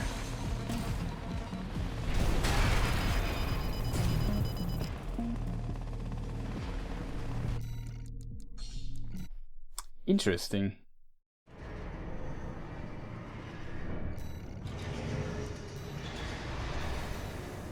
Oh yeah, the assembly part on this game is really cool. Like, you have it feels like kind of a lot of options, though it depends on which are viable and which not, but yeah. I still know too little about these details here.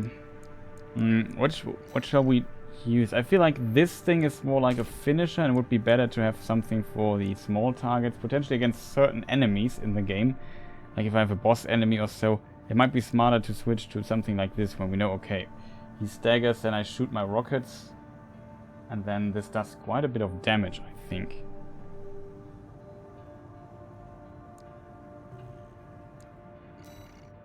This here though seems pretty powerful. Always, kind of. If this is the right weapon, I still can't tell, but the fully loaded thing seems really powerful. No idea how much damage it does, but it looks definitely very cool. And it seems to, yeah, hit a lot of targets in front of you.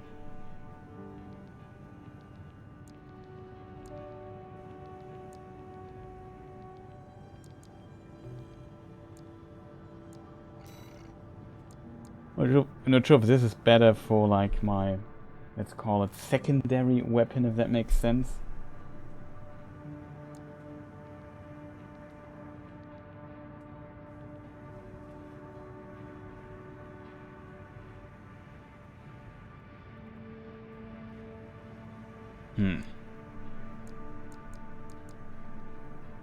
It has some range.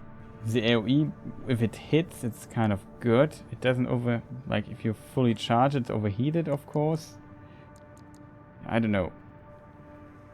Maybe we just try it out for the time being. I feel like this weapon is also not too bad. Kind of similar in that regard, just without the AoE stuff.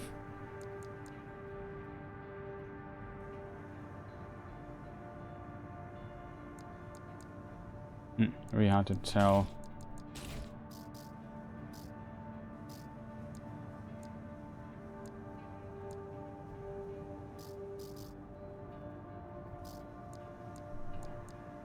It will be kind of our main weapon, but now let's try it out. Why not?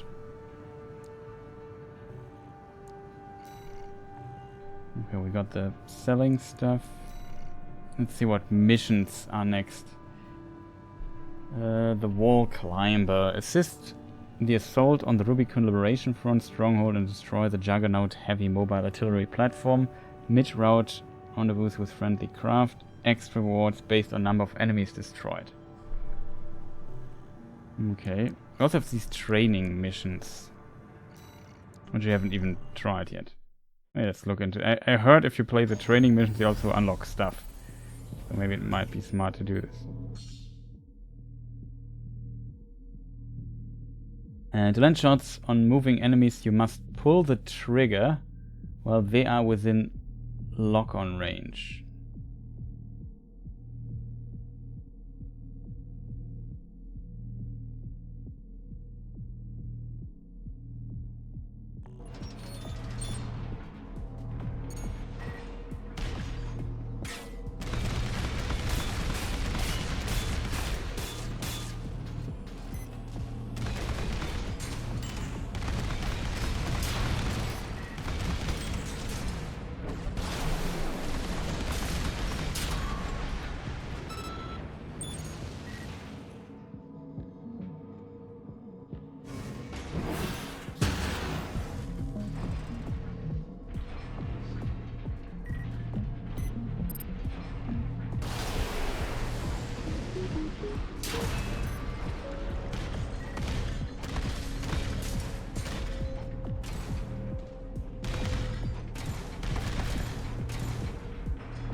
Okay, now I leave lock-on range.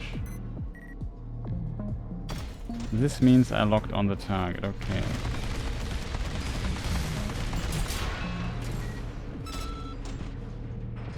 For example, the assault rifle might be really strong staggering enemies. Reloading. Weapon with magazines will automatically reload when the magazine ammunition is depleted. Manual reload before engaging the enemy to minimize risks that your attacks will... Okay, that is actually very good to know. The problem is the game doesn't show me the input for that. system, game settings, type automatically.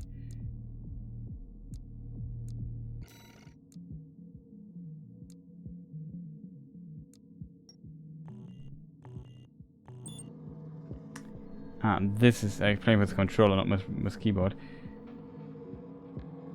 This button and R2 to reload the right and weapon. Okay, that's good to know. I always wondered, how do you reload your weapon? Oh. Use missiles and other homing rounds. Keep enemy on screen. Keep the enemy on screen locked till it completes, then fire. Some missile weapons are capable of multi-lock, which allows you to attack multiple enemies simultaneously by holding the input for the weapon. You can also cancel multi-lock.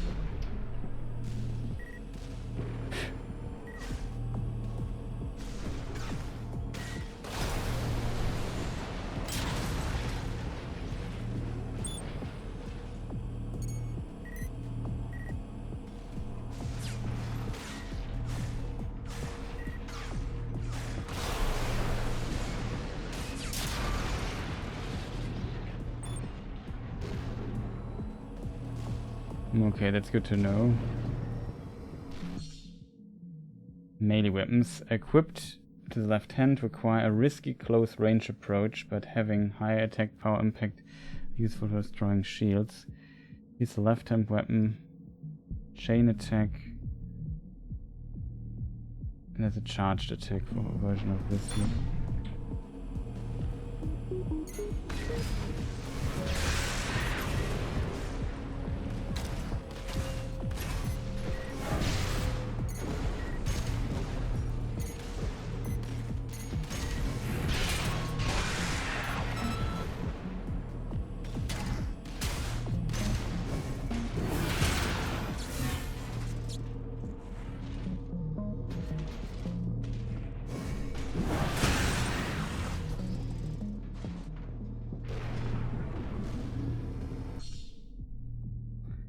Scanning. Ah, okay. You can detect nearby enemies or containers that hold AC parts by scanning. Any object that were detected by the scan will be temporarily highlighted. If an enemy is detected, you will be able to achieve lock-on even through walls or other cover.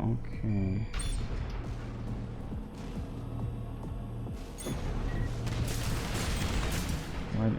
Why couldn't I lock on him? Ah.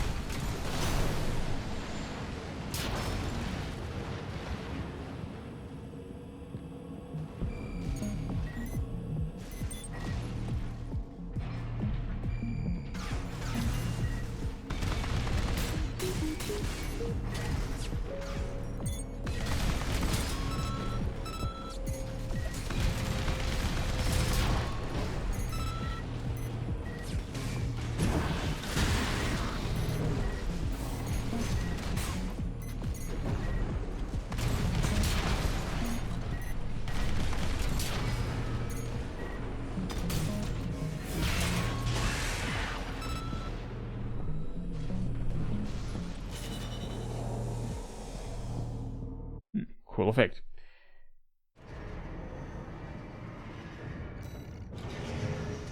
Ah, it's actually true. You unlock stuff. MG 101 Love.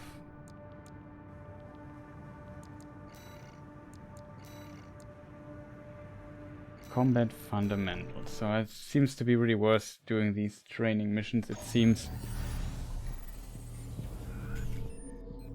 Let's see. Some weapons are capable of charge attacks, which exhibit different properties and behavior compared to regular attacks. Use right-hand weapon. Hold right-hand weapon. During charge, you can also cancel it.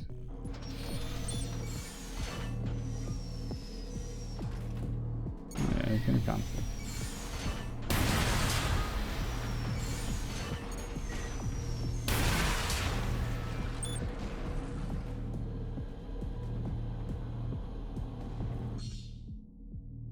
The ACS attitude control system of a craft can be compromised by accumulated strain from the impact of repeated attacks. ACS overload results in a vulnerable state called stagger, during which time the afflicted craft will be immobilized and susceptible to critical damage.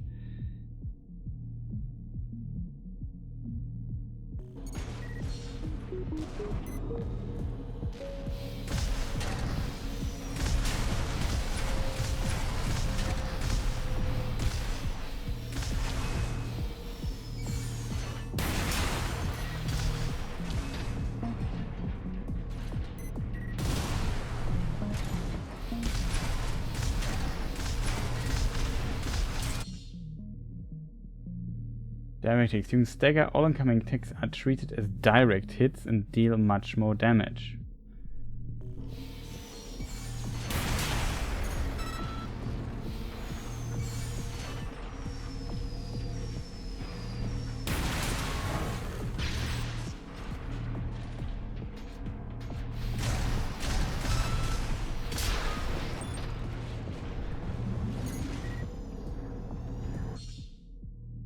ACS strain inflicted on enemies resets after a brief interval, but a portion of that strain will remain. Weapons vary in the amount of accumulative strain they inflict, with explosive impact generally leaving most ACS strain. So it means that our fancy rockets here do... Oh, this is our shield, by the way. It's also pretty cool, I have to admit.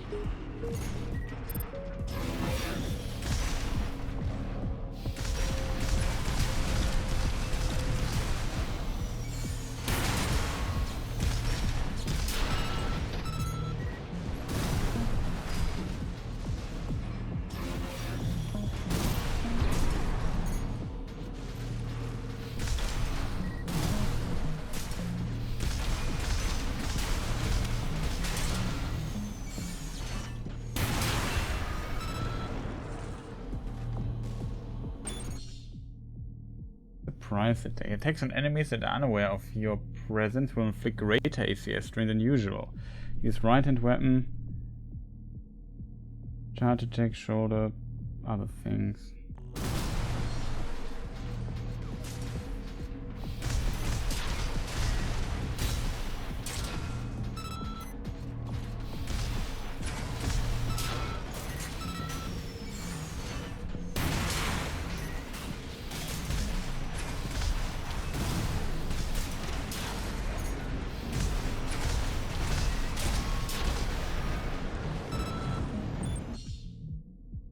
Shield defense. Shields equipped on the left shoulder can be deployed and reduce incoming ACS strain.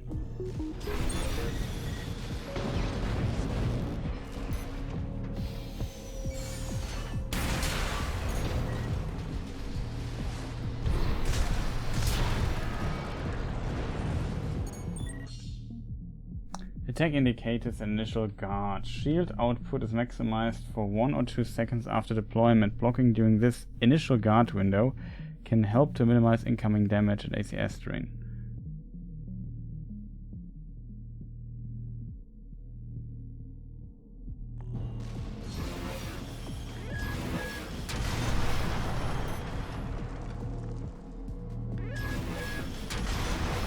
It's a weird delay.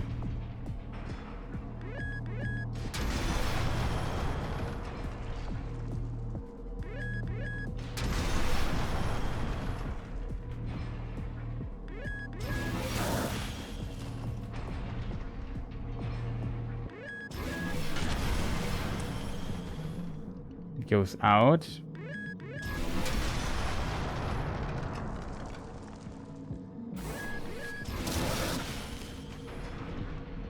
think that was correct already.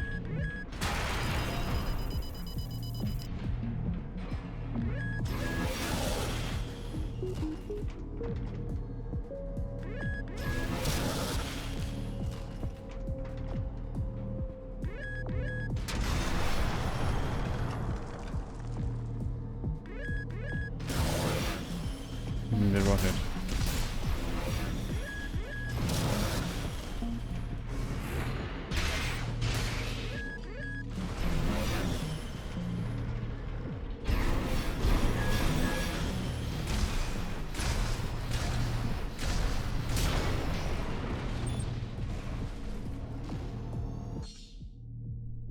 During assault boost rush attack, rush attacks small arms can be used during movement, will inflict greater impact. Impact received will be reduced. To assault boost rush attacks, small arms that can be used during movement will inflict greater impact.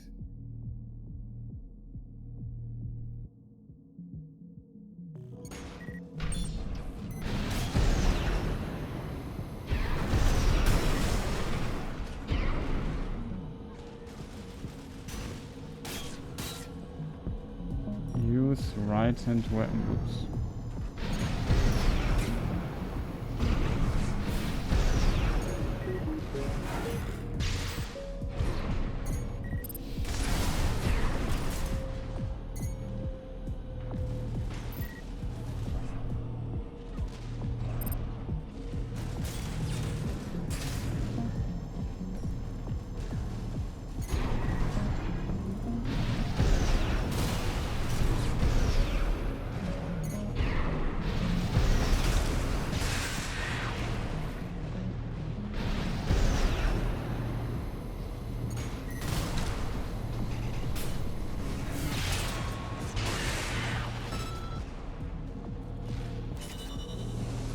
Okay, very interesting to see.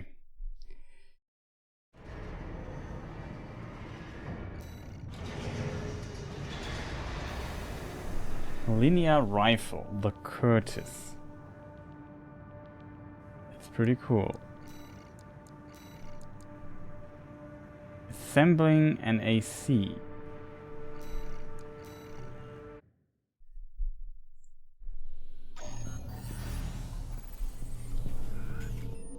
That looks pretty cool.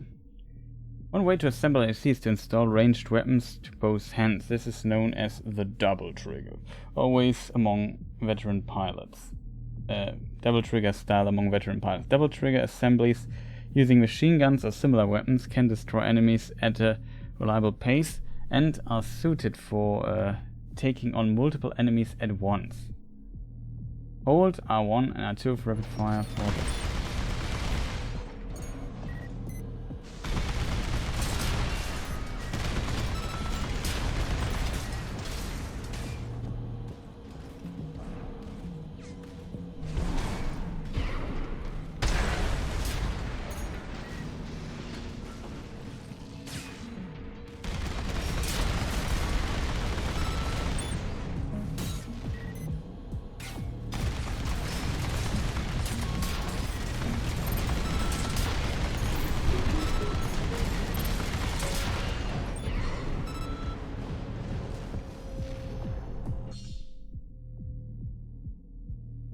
use mobility of an AC is greater influenced by its overall weight and the type of boosters installed.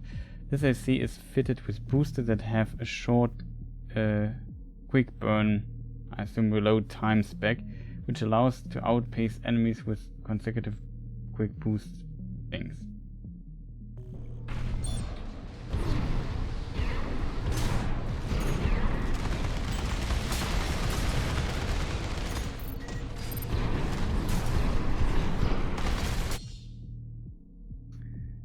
Generator and basic specs. Generator installed in your AC greatly influence the rest of the assembly, from the selection of usable parts to basic performance of the AC. The AC is equipped with a generator that prioritizes EN capacity in order to allow extensive use of aerial maneuvers and quick burst things.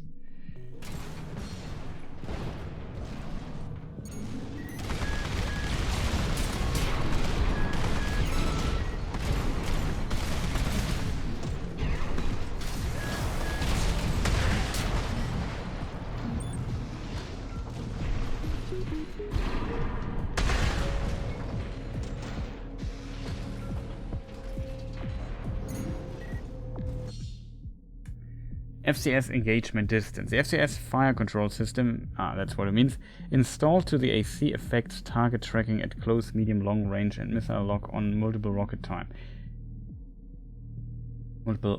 time. This AC is equipped with an FCS that is specialized for close range combat, allowing it to reliably land attacks with its high firepower weapons. Use L1 shoulder weapon.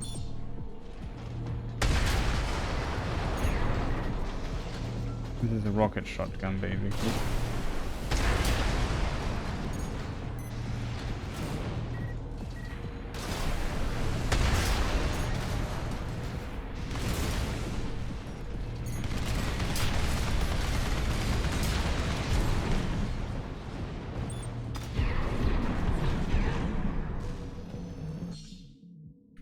AC assembly and strategy. The weapons and selection of parts used to assemble an AC determine its ideal combat range and style. This AC is equipped with 4 ranged weapons to specialize in concentrated fire at medium range. Hold R2 and L2 rapid fire both hand weapons.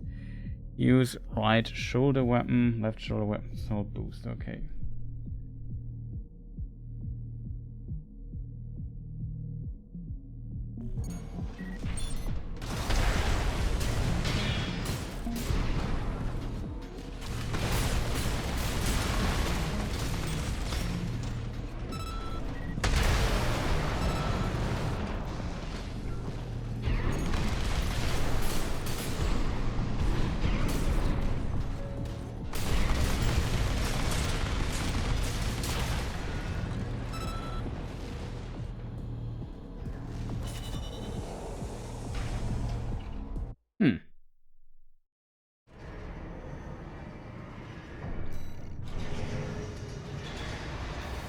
Oh, no. Nice, we got a new booster unlocked and a new fire control system and a new generator. I have to admit that was kind of worth it then. And this is the new thing, complete program, this VR simulator, what is it called? Support reverse jointed ACs. Okay, that is potentially different legs and so planetary craft to learn behavior and features, training something reserved to when area attacks, weapon drives into weapons, overheating, ricochet stuff. Okay, chat.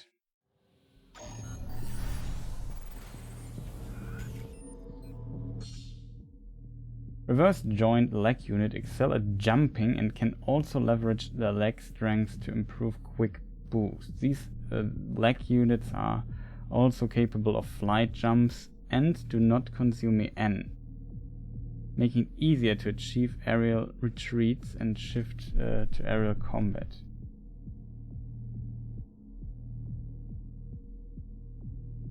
Jump, quick boost. For flying, of course, costs stuff. Ouch.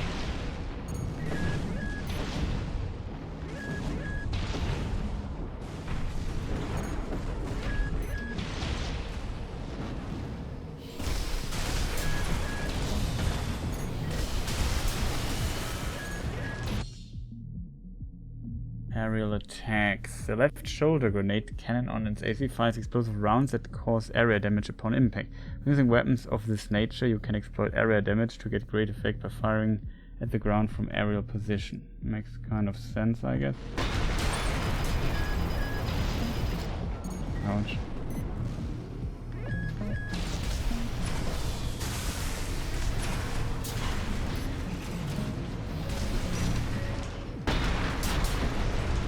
Okay, this weapon's kind of sick.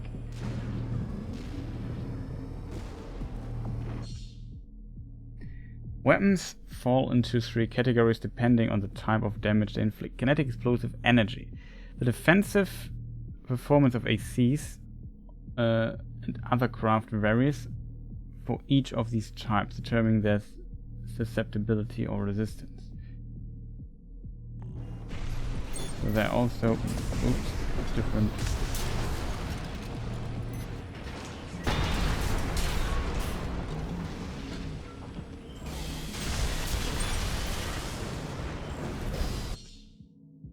Energy weapons and overheating. Energy weapons produce heat when fired. This can ultimately result in overheating. When overheated, the weapon will be temporarily disabled, but functionality will be regained once the weapon has been allowed to cool. Avoid overheating by monitoring your rate of fire. already noticed this.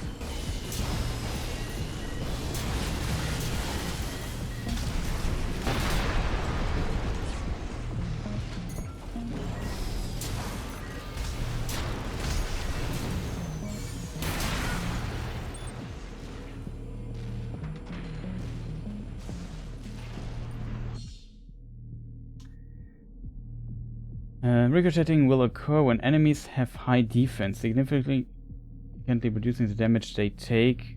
To counteract this, try attacking at closer range or switch to explosive weapons.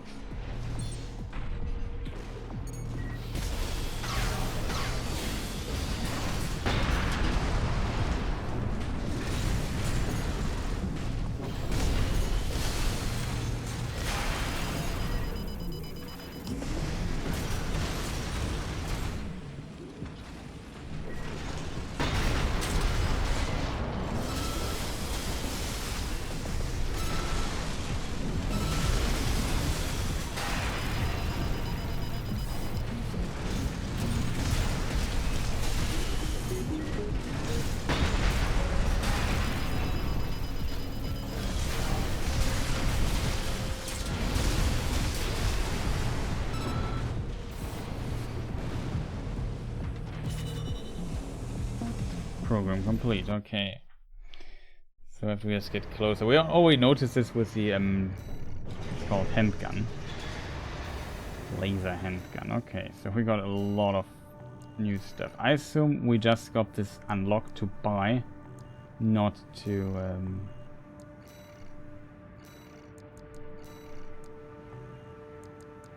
no, we did not get these things for free. We did get it for free, chat. Wow, you even get the stuff for free. That I did not expect, to be fair.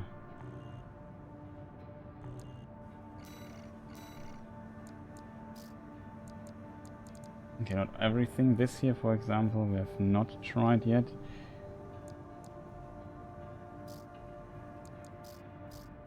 For one hand we got it, okay. That means also the this thing here, close range assist, this one here for example, gives us more option close range. Long range, it's not that good anymore. Circulating current generator.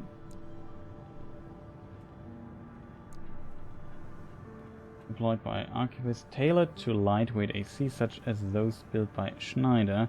Efforts were made to keep its weight modest while providing capable output for its size.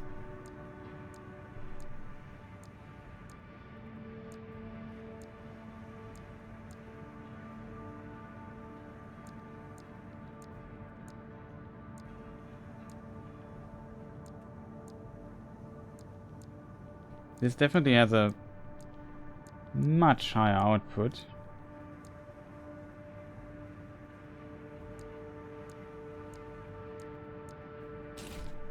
This only looks like an improvement, I have to admit. And now we have also multiple things. These are the standard ones. No, these are the new ones we got, which are faster than the old ones. Oh, this is really, really fast. Look at this thing.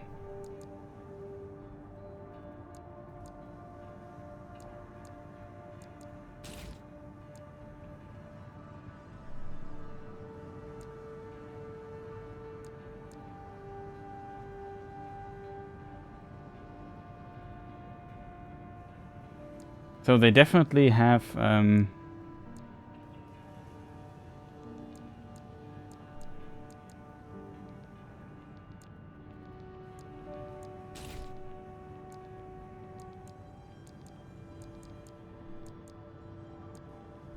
they eat a lot more energy, it seems.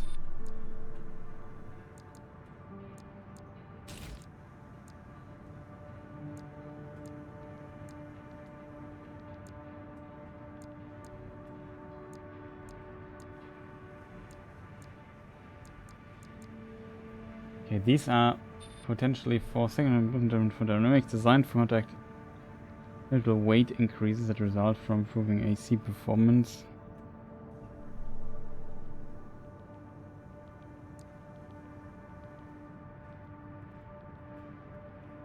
This is more for lightweight. This is more for medium.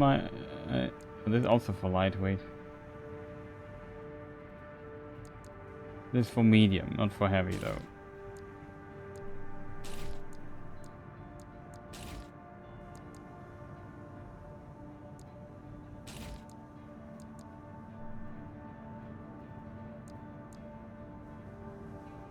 Okay, here the upward thrust isn't that good anymore.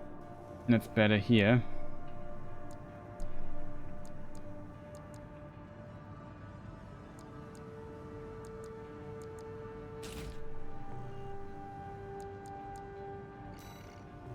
We have still nothing. But yeah, that was pretty cool stuff that we got there for free. We still have some weapons to test, I would say. Let's check out this gun here.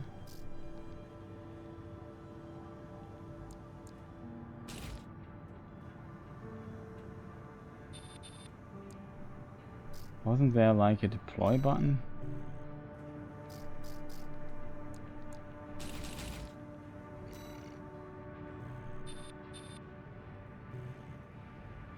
Ah, here it is. Can go into the test mode and check this gun. Oh, just too many guns.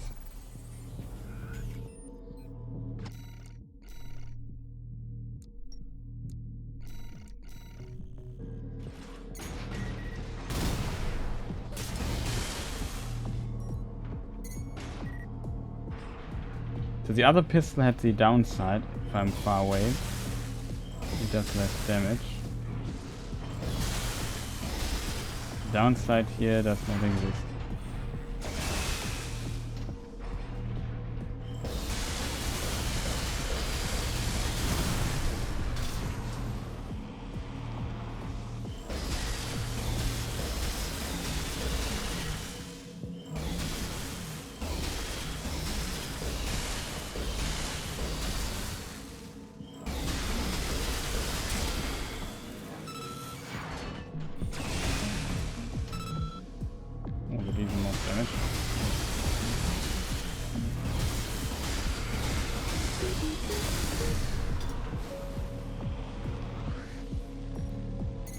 They also hit.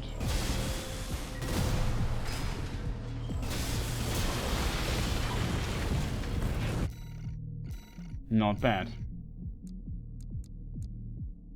And we got the machine gun deployed by Baldur, has excellent rapid fire.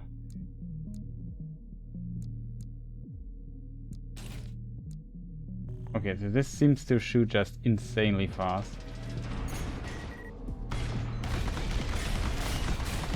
And see here we see the ricochet effect that everyone was talking about.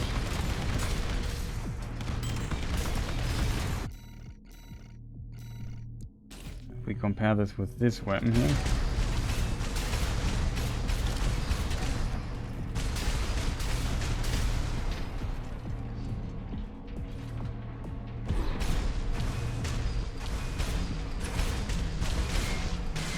And here it starts also the ricochet effect.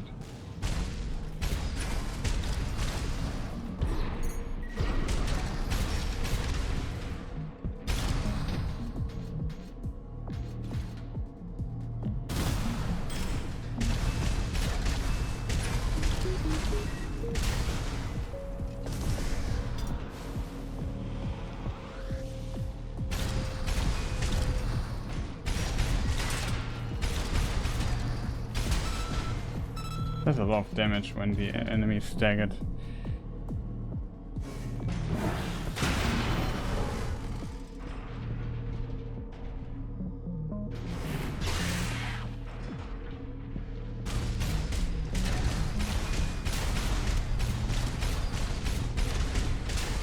Has trouble staggering though.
Okay, let's call it interesting. This we also got, the Curtis. High-speed linear rifle deployed by Bellum, a special type of rifle, accelerates rounds using electromagnetic propulsion. Charging the weapon further increases round velocity, in turn increasing damage.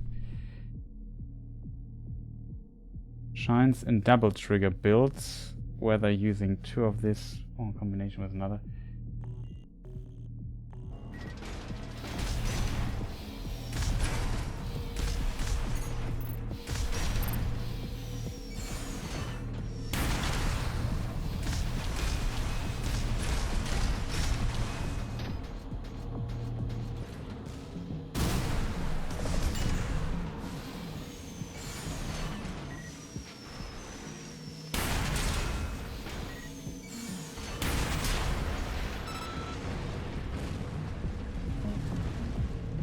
Okay, not bad. That's this weapon. We have seen this weapon here multiple times.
Okay, kind of interesting.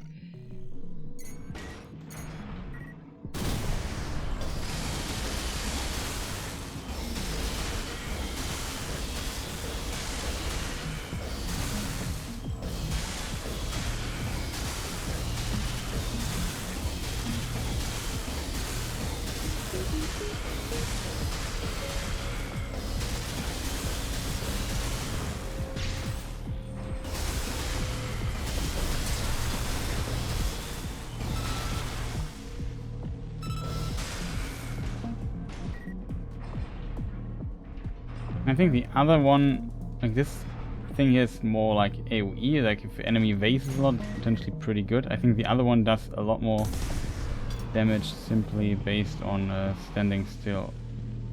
600, yeah. So the ideal build, okay, I can't even show it right now because I would have to sell this one. It's interesting to see. Didn't expect so many mechanics in this game. Yeah, I think this is basically what sells the game, in my opinion. Like you have like this really complex game from the mech building standpoint, like a lot of value, fine-tuning, trying different builds and so on. That's kind of the core. And you often do these relatively boring missions, and then you have these really tough boss fights at times where you get basically pushed to the limits. That's basically, I think, how this game works, and you kind of have to like that.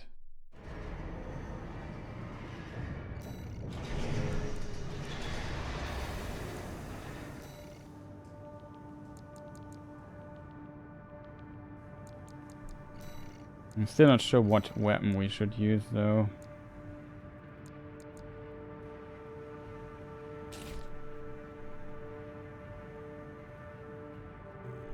I think this weird thing here is maybe better.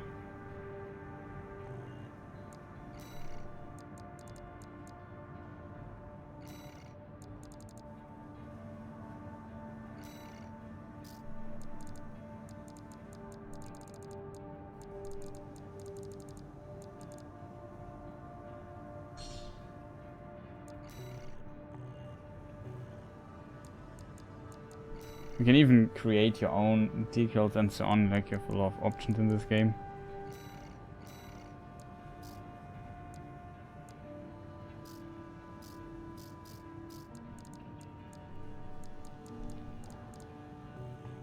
There's a lot of stuff possible in this game.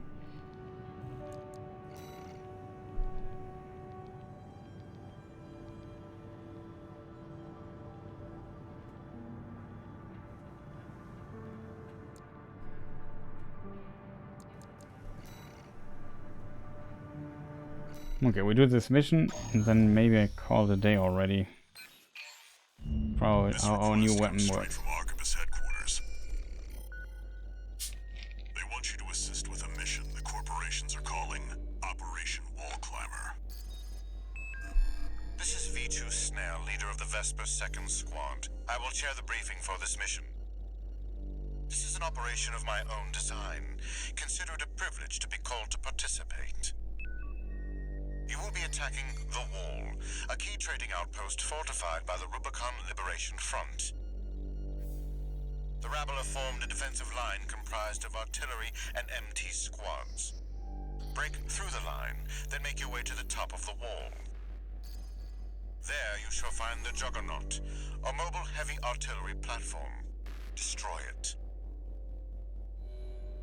V4 will also be participating in this mission, infiltrating through a separate route. However, be aware that Balum has also taken a crack at the wall, only for their vainglorious hopes to be dashed.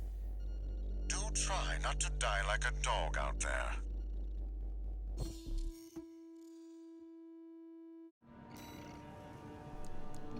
I guess we try. Enemies destroyed. Rendezvous. Repeat briefing. Assembly, so...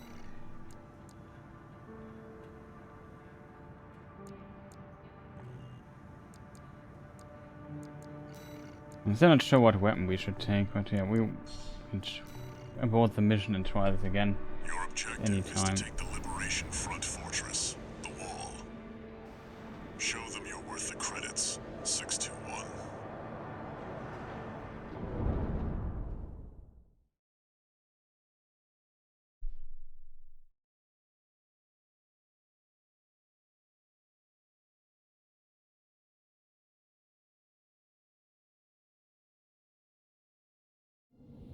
Main system activating combat mode. Okay, main system combat Commence mode. mission. We'll start by clearing the way for Arquebus. Take out the Gatling cannons protecting the city, and the Baus Tetrapod MT further in. There's heavy fire coming from up top. 621. Keep an eye out for cover. You'll never climb the wall, corporation dog! Coral! Abide with Rubicon!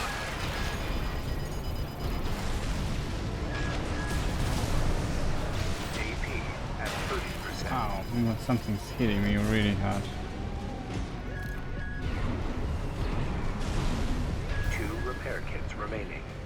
AP at 50%. 1 repair kit remaining.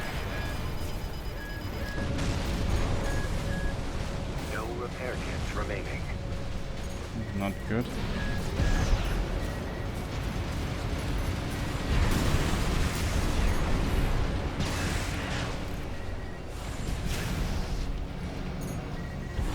Gatling cannons destroyed.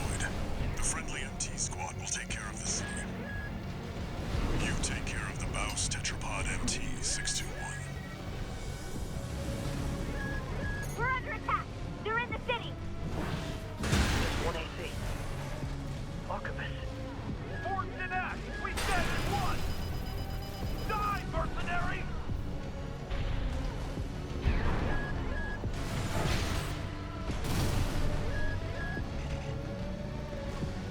Oh, of course my boost is not fully charged.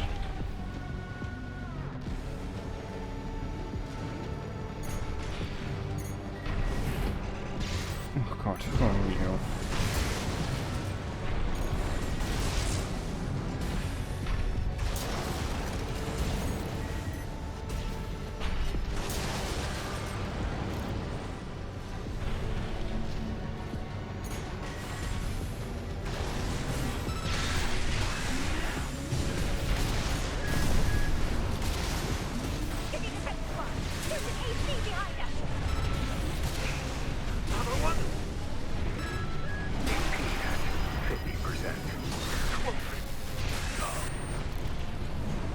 Baus Tetrapod MT eliminated. That significantly reduces the threat in the city. Access the bulkhead and break into the wall.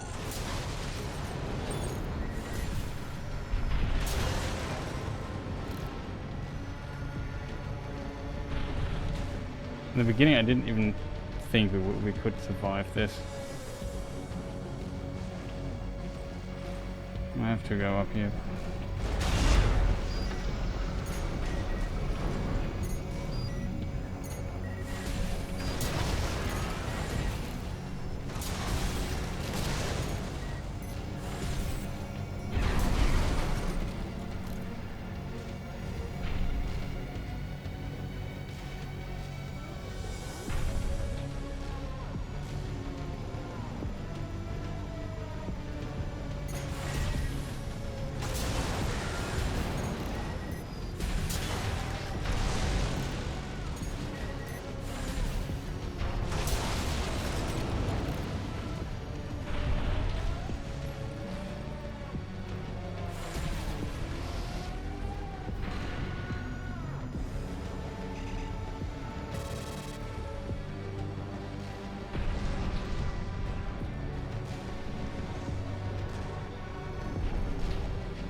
Confirmed. You're inside the wall. Be prepared for close quarters combat. That's curious. Let's read what you read. Is there some in-game reason you are so powerful to be able to beat the other mechs and things involved, or is it just like you're the beast legend like COD and such? Like, is your mech suit stronger than something? Yeah, there are the MTs, I think are called mobile tank. I don't know what the thing is, and the AC, the armored cores. And the armored cores are just far more powerful mech things. And they're very powerful. Only other armored cores are really a threat to that. I'll have to step up my own game. A numbered Vesper is an elite. But remember, even Baldur couldn't crack the wall. Don't count on him too much.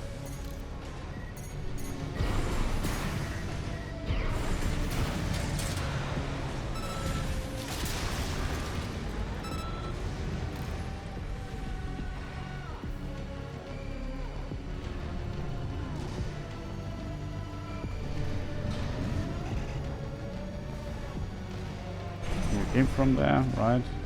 And that's why we are so powerful. But there are other ACs that are also much more powerful than we are. Enemy attack! You need that backup!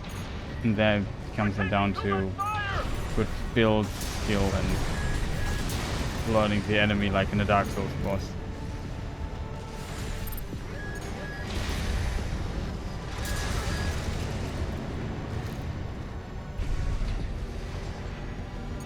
Oh, the other dude.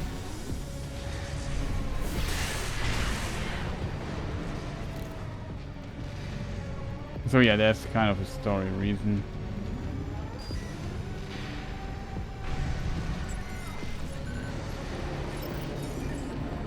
There should be a lift nearby. The target is close.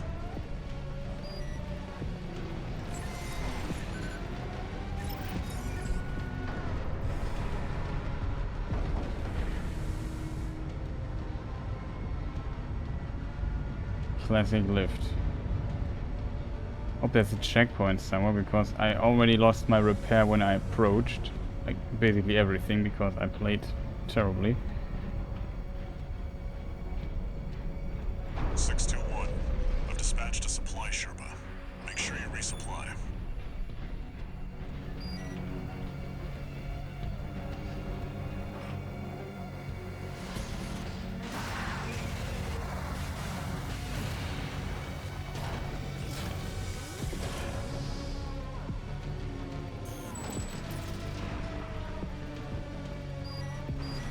Okay, we got weapons, ammunition.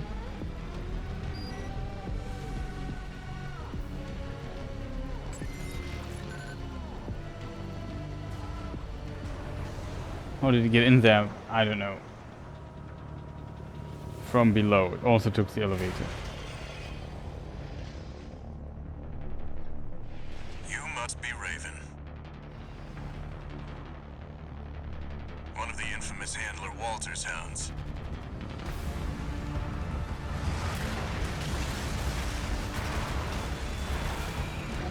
Interesting. You ready to climb the wall?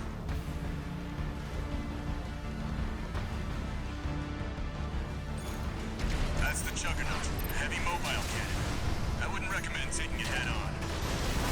It won't be able to keep up with Steel Haze. I'll distract it while you hit its blind spot.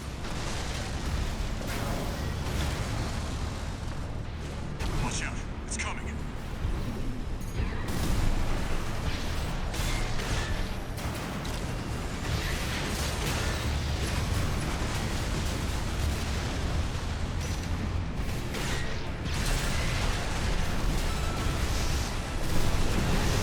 That's the stuff. Walter knows how to pick 'em. I think it's not happy. Understood. Raven, I just got an update from Snail at command. We've got enemy reinforcements incoming. If I don't intercept them, we're both toast. Hate to leave you like this, but you'll have to finish without me. He's gone. So much for our decoy.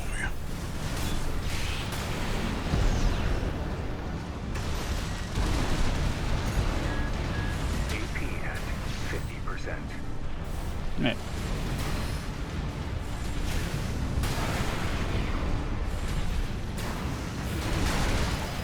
Ouch. Wow! Oh, that's unfair. I tried to hit it with my thing. Yeah, it's exactly like Sekiro with the stagger bar.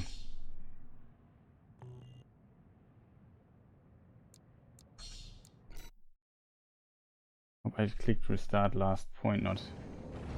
That's the Juggernaut, a heavy mobile cannon.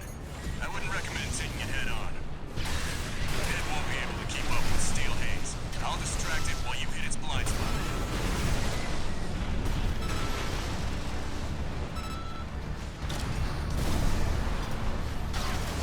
That's the stuff. Baldur knows how to pick 'em. Watch out, it's coming. Boah. Schade, forward, that so much damage. Okay, you're heading the game, Raven.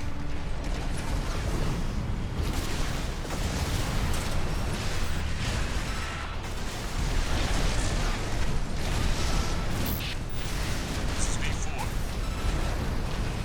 Understood. Raven, I just got an update from Snail at command. We've got enemy reinforcements incoming. If I don't intercept them, we're both toast. Hate to leave you like this, but you'll have to finish without me. He's gone. So much for our Can we decoy. lock? Oh, yeah, it didn't happen.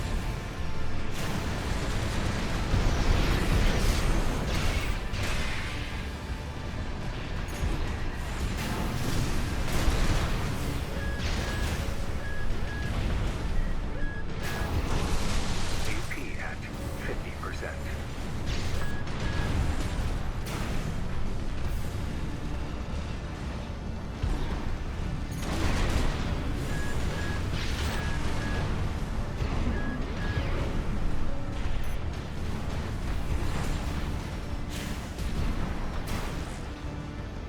Problem is I need to get behind it. It's very dangerous to do so. AP at 30%. Oh, gotcha. First part is very boring, I have to admit. My problem is... Yeah, I don't know. If every time I get close and it dashes, it does like a bazillion damage. And I struggle a bit with That's the the camera. Juggernaut, a heavy mobile cannon.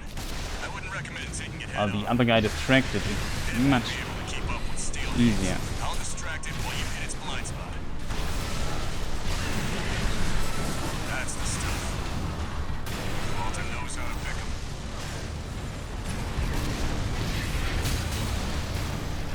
Watch out, it's coming.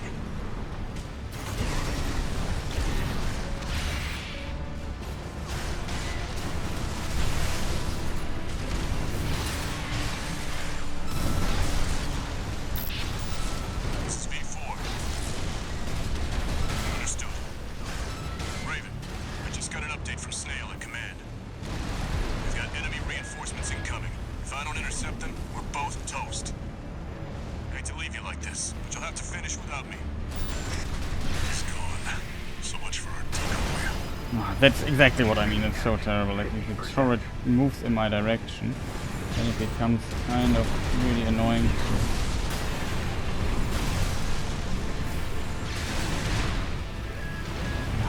Oh. 2 repair kits remaining.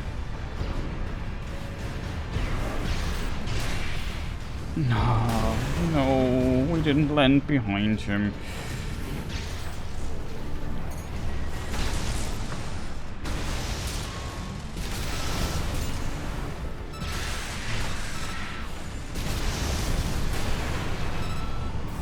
Repair kit remaining. Got it.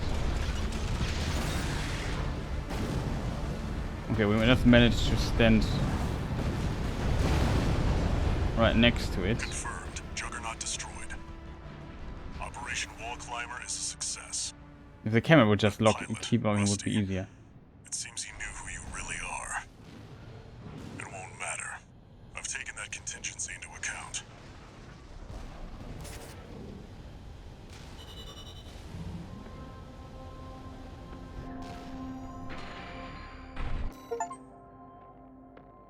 Okay, that was relatively easy, I have to admit.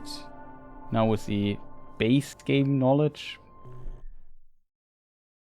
As far as I know, the really tough bosses like the Genichiro hard wall is also coming.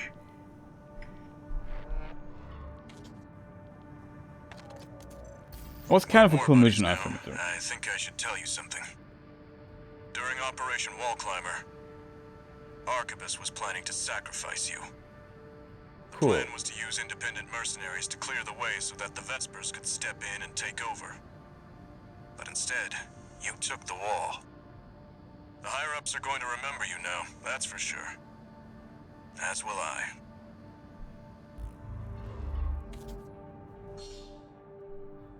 Next exercise data added to training chat. New parts are now available for purchase. As the missions get more interesting, I can definitely see why people enjoy it, but it's... Somebody, I think it was SkillUp or so, said in his review of this game, it's a slow burn. It really is like... I know I just waste a lot of time here doing some stuff here and there, but the game really needs to take some time till... What is this, by the way? Really take some time to get going. Rapid Fire Pulse gun developed by Takigawa Harmonix destroys targets with sustained high frequency oscillation, making it especially suited for cancelling out pulse defenses, which use the same technology. Okay, what is this thing, chat? Now I'm curious.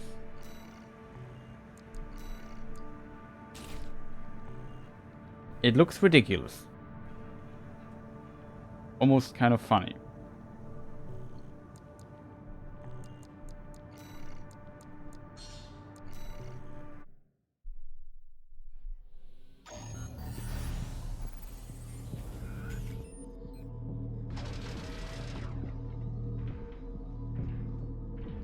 Now I have to deploy an enemy. Boom boom.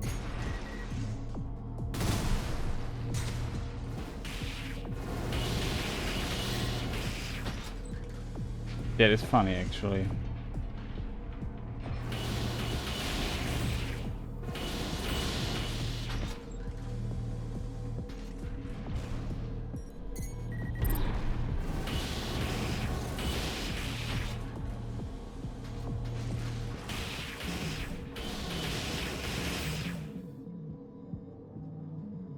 Okay.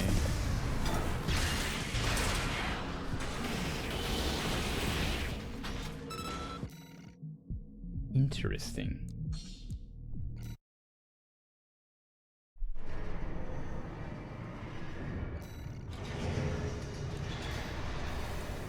I'm not fully convinced, I have to admit.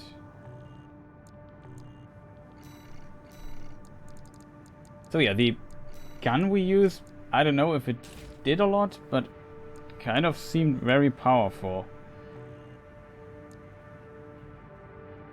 Of course, our blade is really powerful, so we stagger the enemy, use our blade, or we use a blade to stagger, use our guns.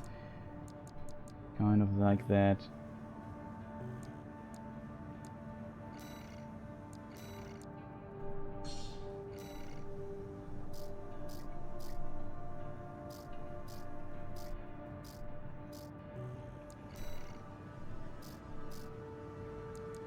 What is this? Homing missile launcher. Sounds cool on paper. Pulse buckler developed by Takeda features a relatively long initial guard duration and reliably cancels out enemy fire. However, reduced output during regular guarding hinders sustained defense potential.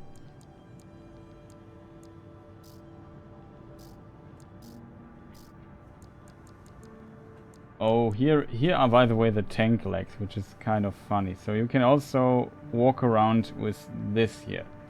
Heavyweight tank parts deployed by Gollum, designed to simple goal of turning ACs into tanks capable of carrying the heavy weapons manufactured by Fancor Industries. Here we also have the tetrapod. Almost a tripod, but it's tetra.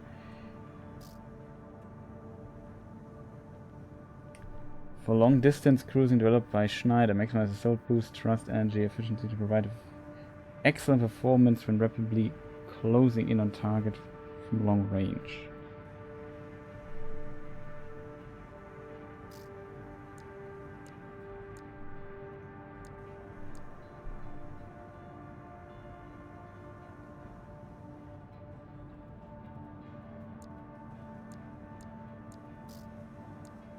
Oh, another generator.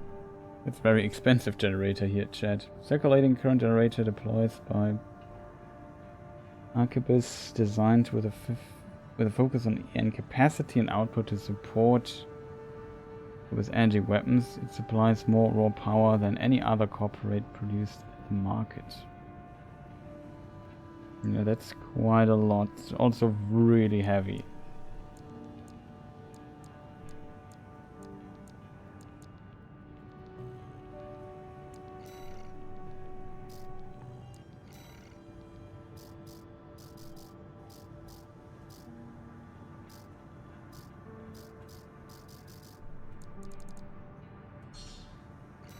We just try out these things, they look kind of fun.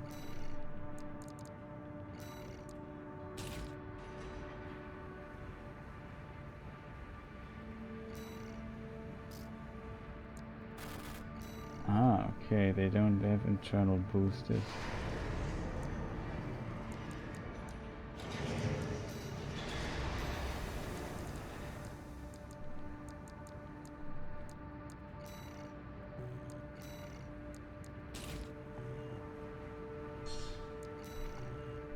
Okay, let's check that.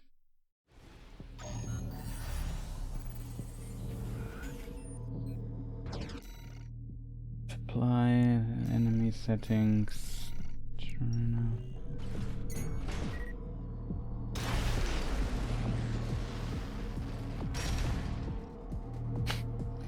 I have to admit that look kind of cute.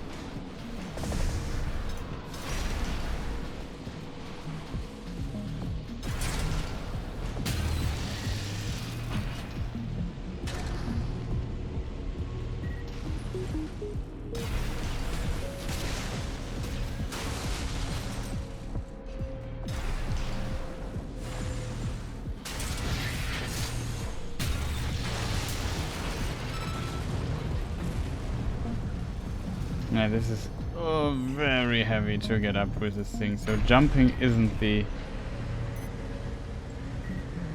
best thing with this.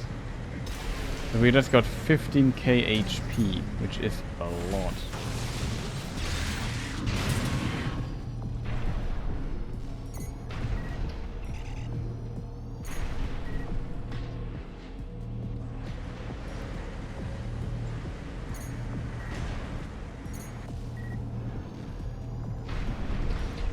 Yeah, some of the other things can just jump you up into the air without using any boosters.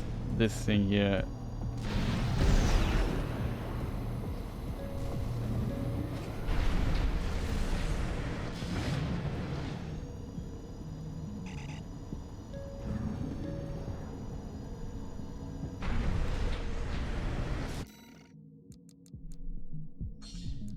That's very sturdy. It should have remained in the test area actually. No, I'm an idiot, shit. Unfortunately, I can't. I have to get rid of that. I can't. I have to buy the tetrapod. I'm not sure what the difference in handling is. The tetrapod. First of all, need to get rid of this here for the time being.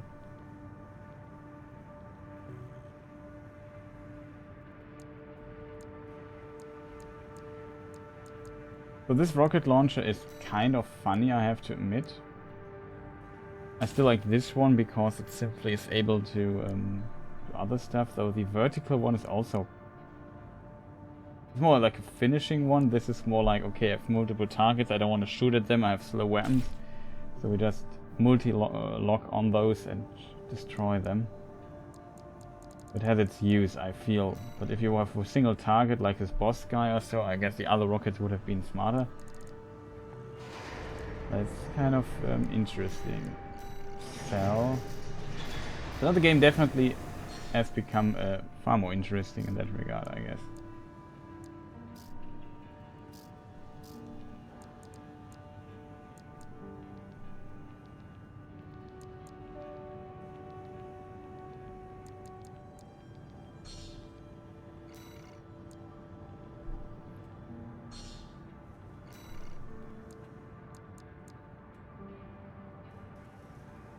This thing I actually think it's not that bad. And the other parts are also not bad, but... What on earth is this here? Laser. Oh, is this a new blade, chat?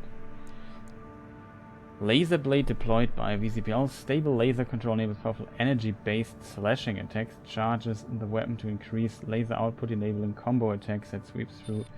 So we can... We only have one charge with it instead of two. This does much more damage though.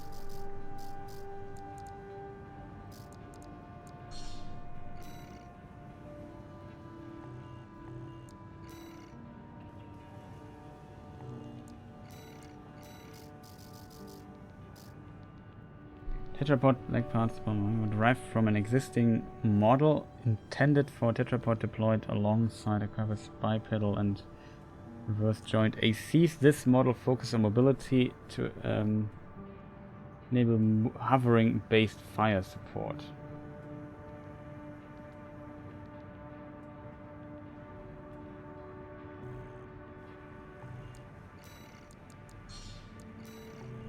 Very curious about this stuff. I think I forgot to... we can abort it though. So we can now go to assembly here, go to the legs, check the new legs.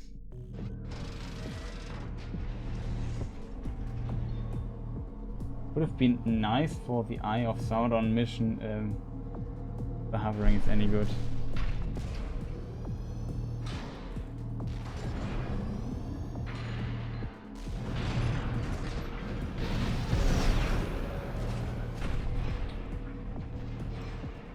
Question is how the hovering here works.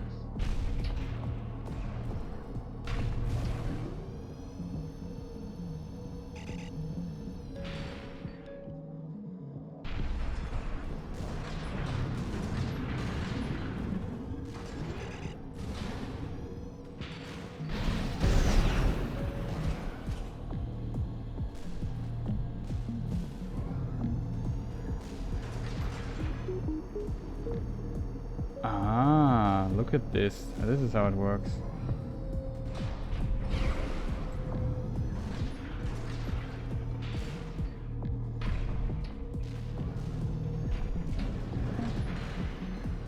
The only problem, I don't fully understand how it works.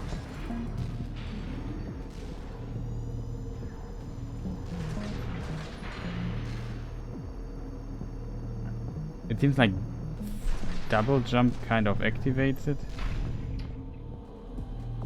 Yeah, that would have been definitely helpful, I think.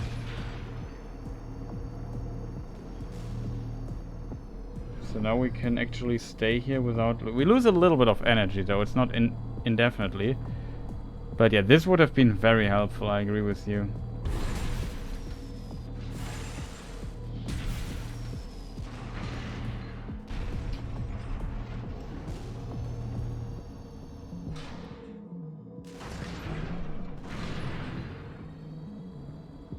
Yeah, so what you have to do is basically you have to jump, and when you fall, just fill my energy here. You have to, if you're in the air and you fall, you have to just press it again. Then you hover. Interesting, you have to be in the fall animation. So if I fly up and have still upwards momentum, it doesn't seem to not work. No, it also works. It's basically just that's pretty cool, I have to admit. This is our normal blade though. We want to test the blade, right? And now we have the super laser cutter thing. Craft AC. Let's see.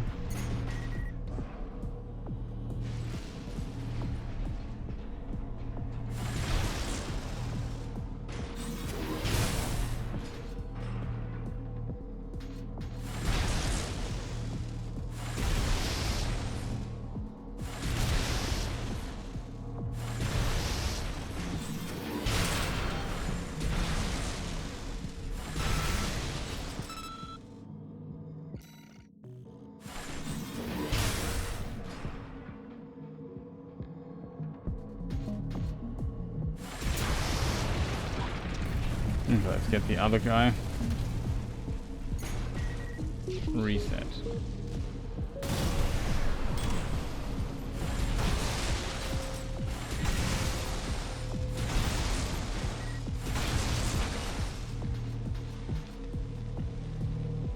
Of course.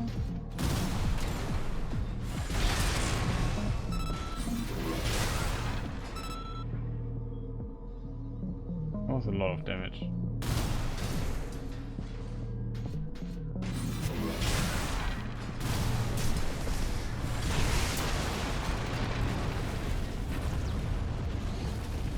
Not that good at staggering right now, though.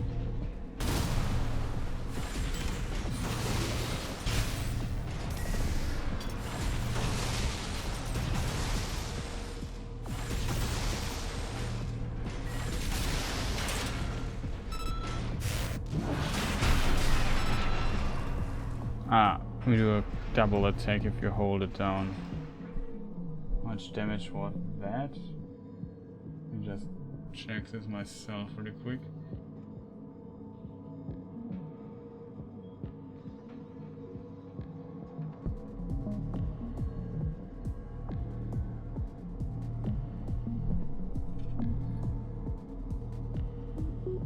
$2,259.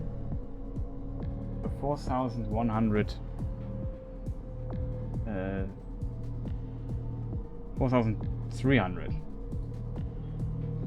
Something. That's quite a bit.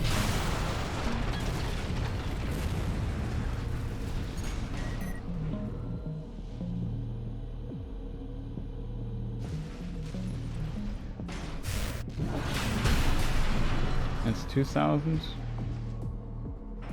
We're pretty decent. Can you change parts during a quick restart, or would you have to go all the way back out? Since it seems like they want you to maybe tailor your mech for the mission. Yeah, I think if I restart, I have to start the mission from the beginning if I get out. I can't respec the mech during the mission. Maybe there are certain respec points, like we had this one where we got resupply. Maybe there's also something like, yeah, here you can change the mech, but I don't know. So far, I'm not aware of this existing in the game. Usually the missions are also not that long, to be fair. Okay, so the question is, do we want to keep this here versus the other thing we had?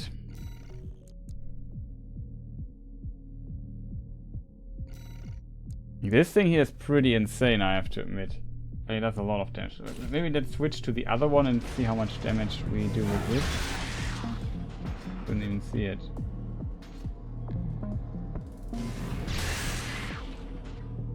So hard to see, chat. Why not make it a little... Why not add a little bit more contrast to it? Also, who is pinging me on Discord? It's just another server doing some event or so. That's okay, I guess.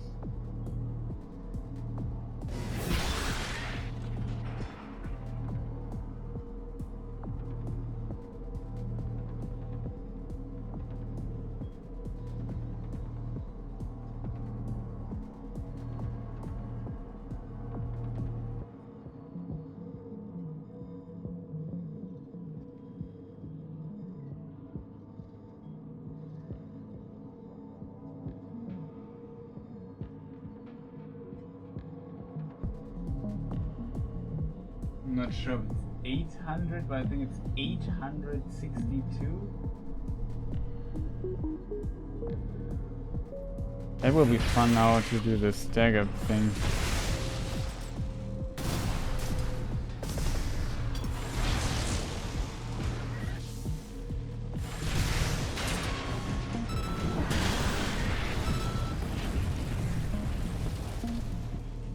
Couldn't read it again, but let's use the clipping tool to double check.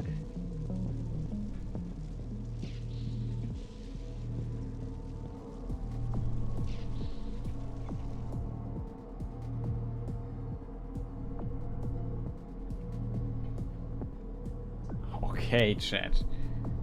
The fully charged attack did 3,482 damage. That's quite a lot of damage.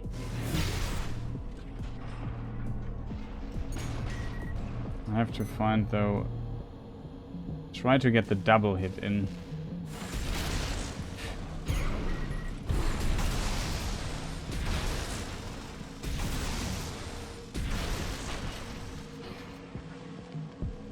Of course, now we have the overheat.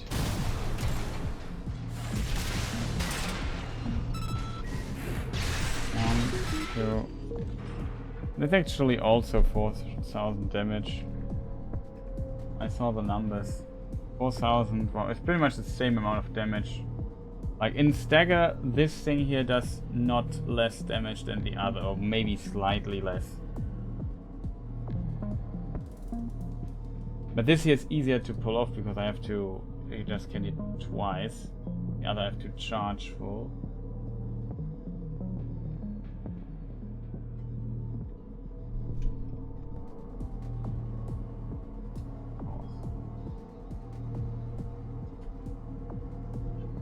Yeah, 4,414. Damage difference is not that high.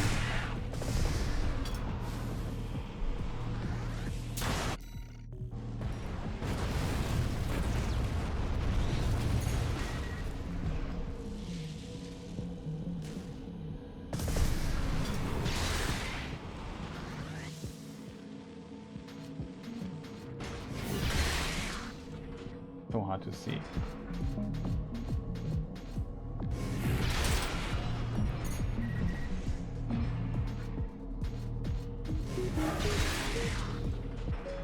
With 800. So for a normal hit, the other thing here kind of seems to do 1400, a much better job.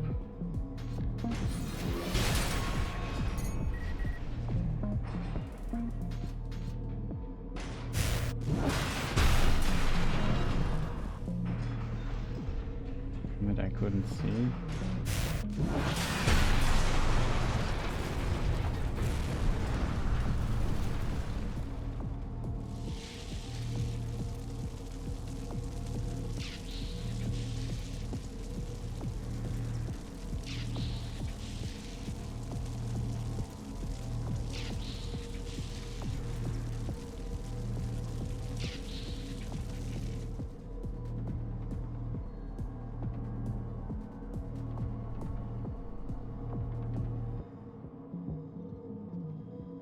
The charge attack does interestingly less damage, the double hit here, which is different from for the other.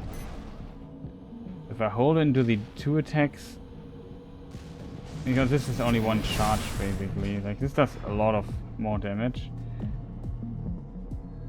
Of course, if I manage to charge this guy up,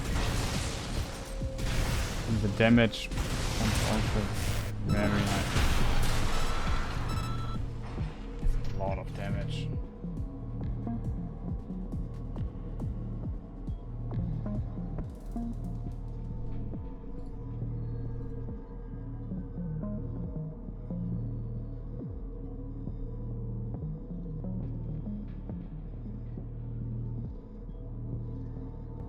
You just see the damage number.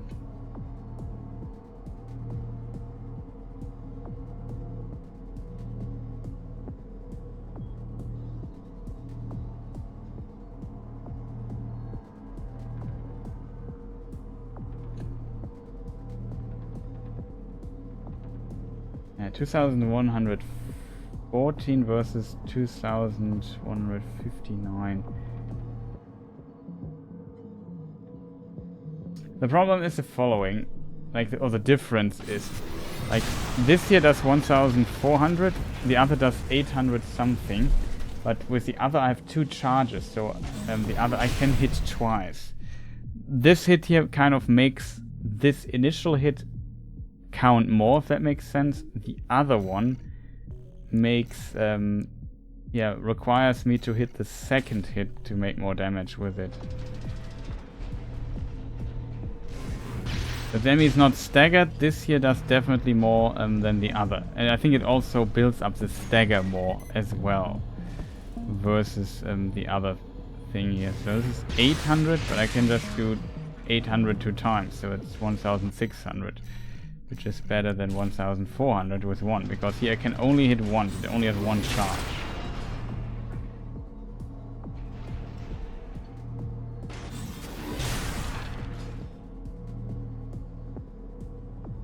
You see how little stagger this here gives in comparison? If I hit him once, I mean, no, it's not little. But it decreases very fast again.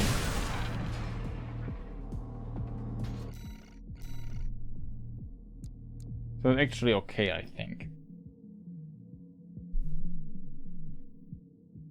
On the other side, you kind of don't want to use a stagger on that. The next interesting question is if I just use the normal hit.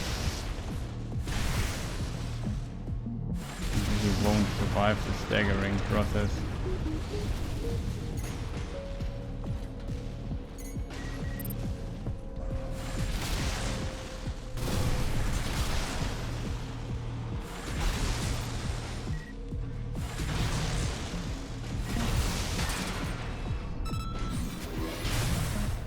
$3K.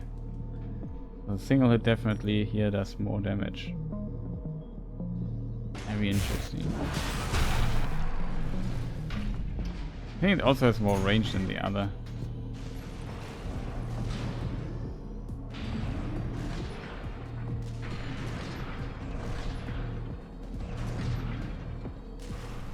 Hovering mode definitely cool.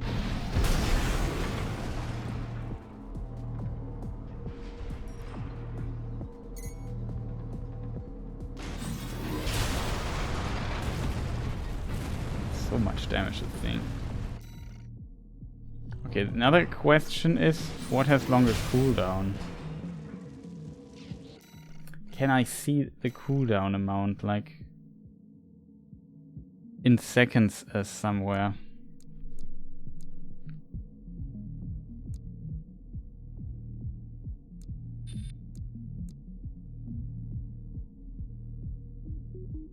Cooling.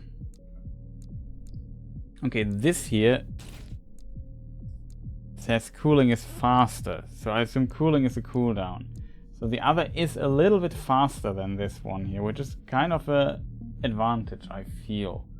Let's see, the difference doesn't seem to be that much. I'm not sure if this is seconds or so, divided by 10, maybe that's seconds. Doesn't even make sense, chat. No, it makes no sense. Because then the other value has to be lower. It's the other way around, so okay. It's really tough to tell what is better, the laser blade or the this thing here. I kind of like both. I think this looks, the original one looks a bit cooler than the this one here. An advantage of this with the two charges though is definitely if somebody has a shield, I use this weapon one time and then I can use a second hit and he's instantly dead. With this weapon here I probably would need to fully charge. I mean, it would be possible to also get these 2 hits out. I feel like this is definitely an advantage of the 2 charge weapon. So we keep that for the time being, even though I kind of like the other as well.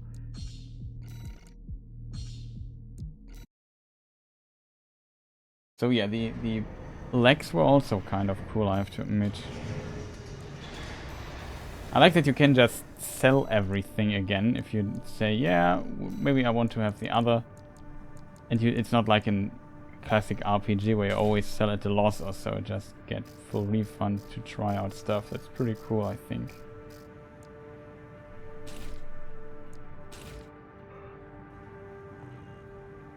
Also getting really tired, chat.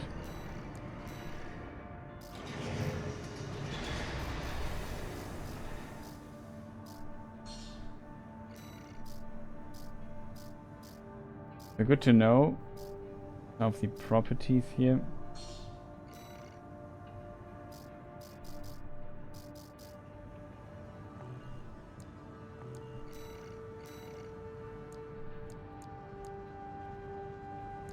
Everything equipped, it seems.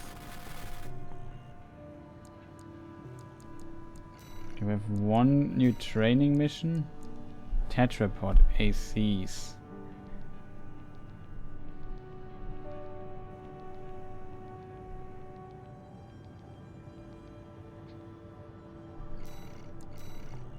So the training missions, and then maybe call it a day, chat.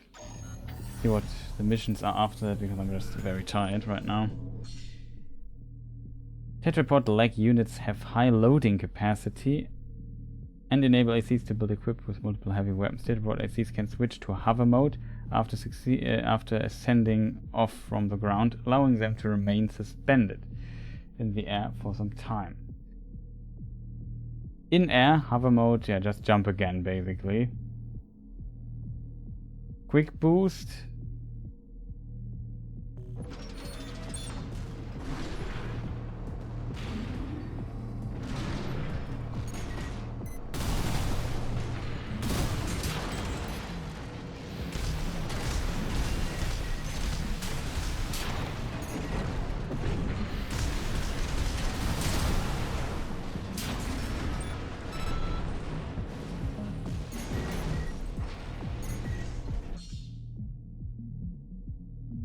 Charge attacks and fire from heavy weapons such as grenade launchers cause more recoil than other attacks, forcing the AC to assume a firing stance. Tetrapods are capable of absorbing this kind of recoil, allowing these attacks to execute movement. Okay, that is pretty cool.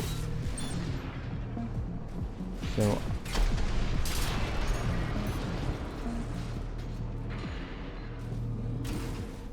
I have to get to the ground. Yeah, that's actually very cool, these tetrapod things.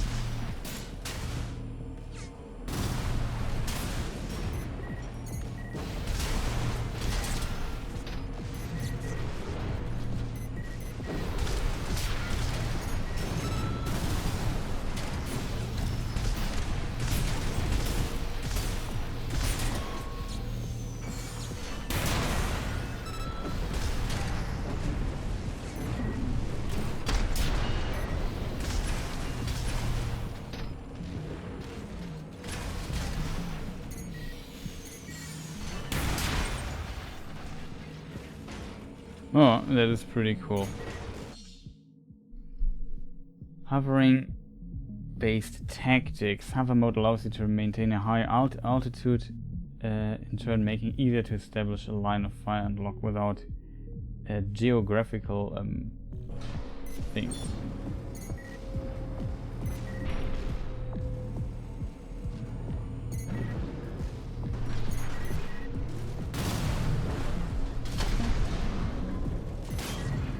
Where do we shoot? What's the weapon?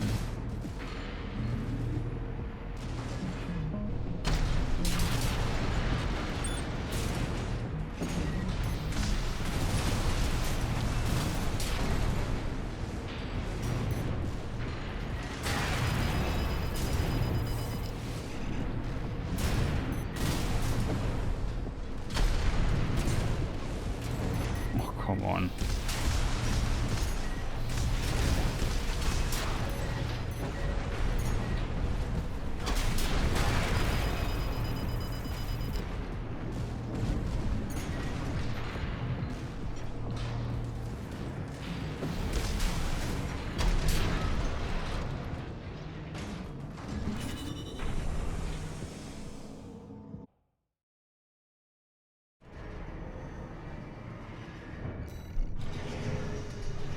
Aha. I think this is the grenade launcher, this big cannon we had.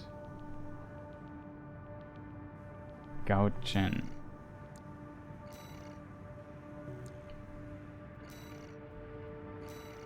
Oh, Birchman is here. Welcome. Nice to see you, man. Hope you had a good day.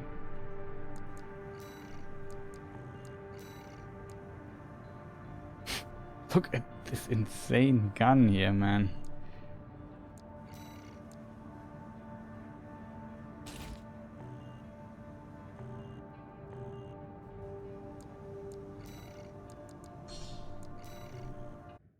Is this a new Souls-like? It's not a Souls-like game, but it's from FromSoft. So yeah, I would say it kind of is, but as I said, it has some ideas here and there, maybe from Sekiro or so, but it's definitely it's Armored Core. It's not a Souls-like in any shape or form, I would say. You see it's a FromSoft game, and that FromSoft has done Souls-like games for like ages. With our friend here. Is this the big cannon? It is. Look at this thing. Absolutely insanity.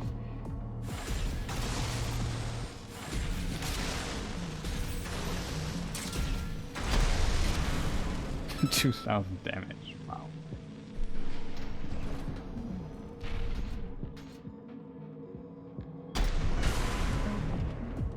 How much damage was that?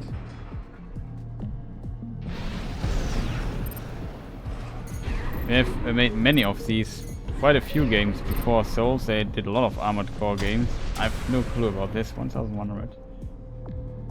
Well, it's good. It's ending. Well, it's at least something. I will unfortunately also end soon because I'm kind of tired, I have to admit. I should say I kind of like this gun yet. You see, I stop when I use this.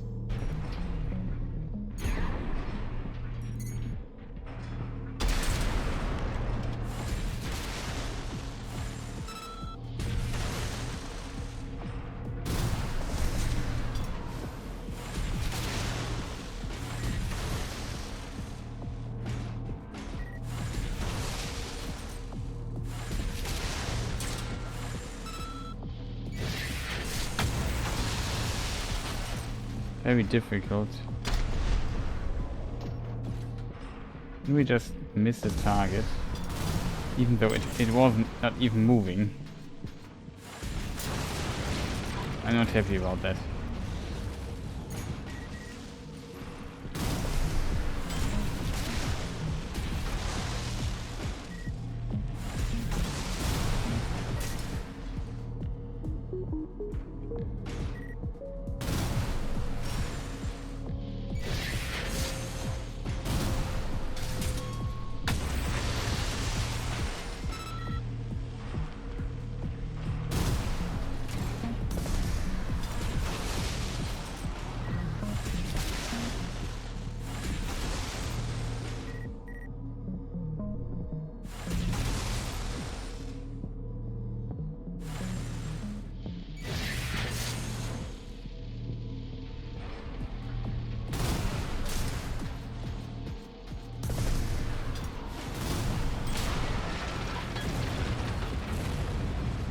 Okay, chat, not good.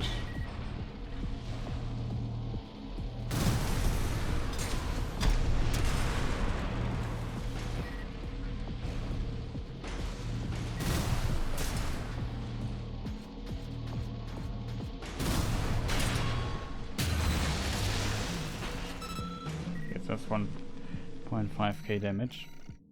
Kind of interesting. This big thing here is kind of fun though, I have to admit. But yeah, good old Armored Core. Currently, I'm not sure if it's really my kind of game. I have to admit. Though now with progressing further into the game, I start to like it more though, I have to admit. Let's do another training mission, then maybe I call it a day. Tanks. Yeah, that's the tank part, the tank rails that you can also get. Look at this, wow, look at this heavy thing here, that's absolutely insanity. Tank-like units are heavily armored and boast excellent loading capacity. In addition to lending themselves to highly valuable builds, they are also good candidates for high firepower assemblies. Tank-type ACs are capable of absorbing recoil, which allows them to fire heavy weapons without entering a firing stance, which is different for the other things.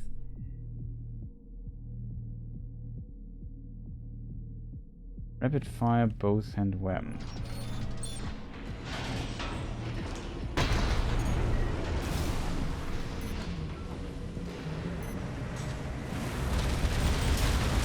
Oh, that's the Gatling.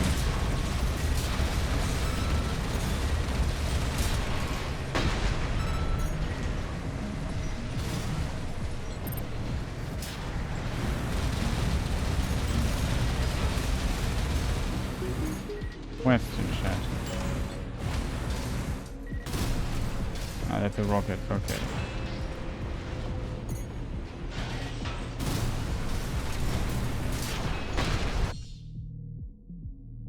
Drifting.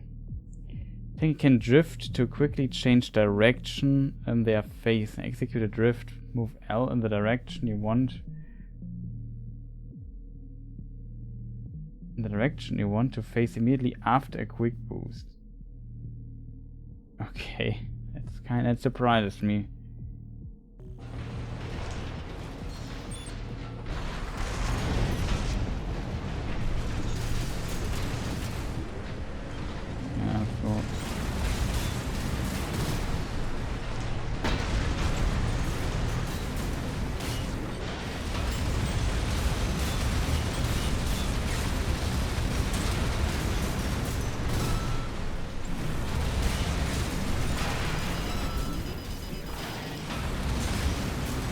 Yeah, so we can do this.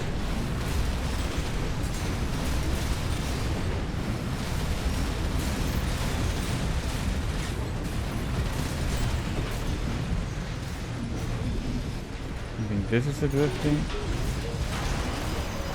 Kind of. Okay.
camera in this game. I am controlling the thing still unusual. Vertical missile launcher.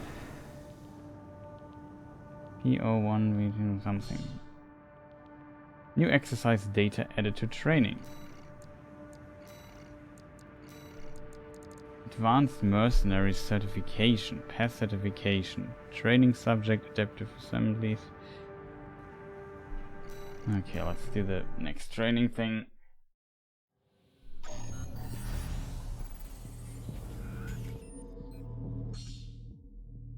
During real missions, you can expect enemy reinforcements and other changes to the situation. The test of advanced mercenaries in their ability to adjust to a wide range of combat scenarios and adapt their AC assembly to meet the needs of the mission.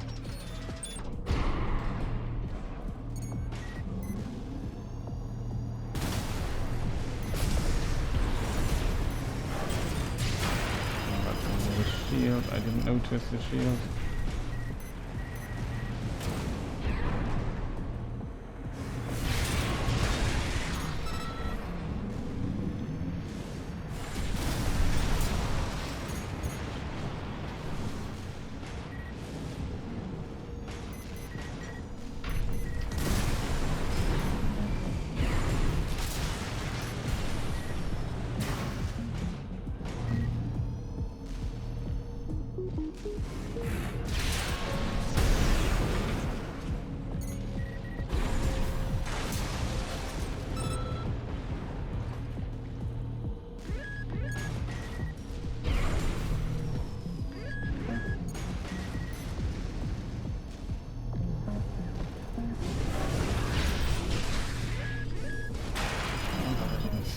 Ways. That's what I mean with the camera problem.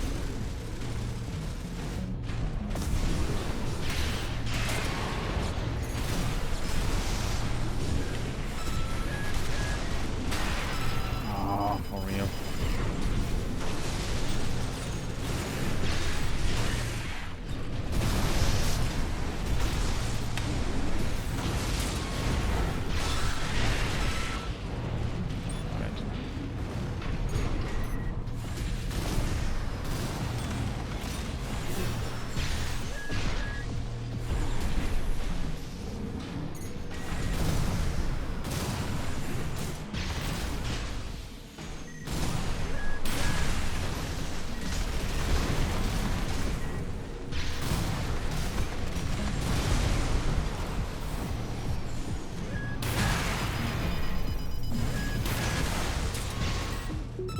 No.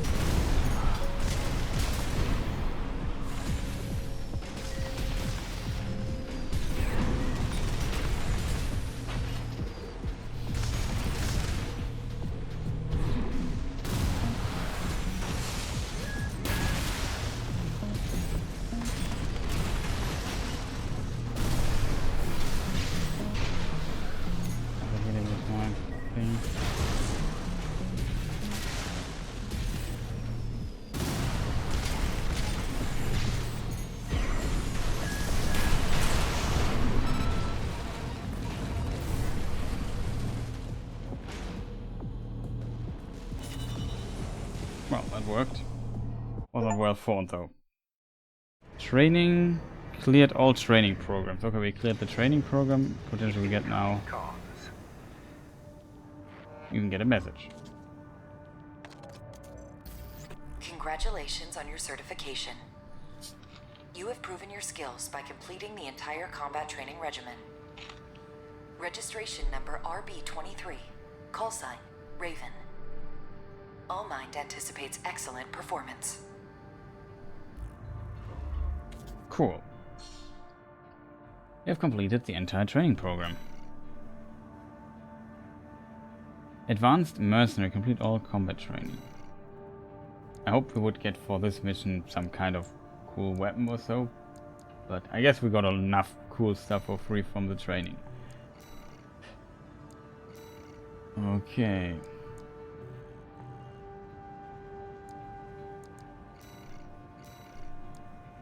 So the next two missions are as follows.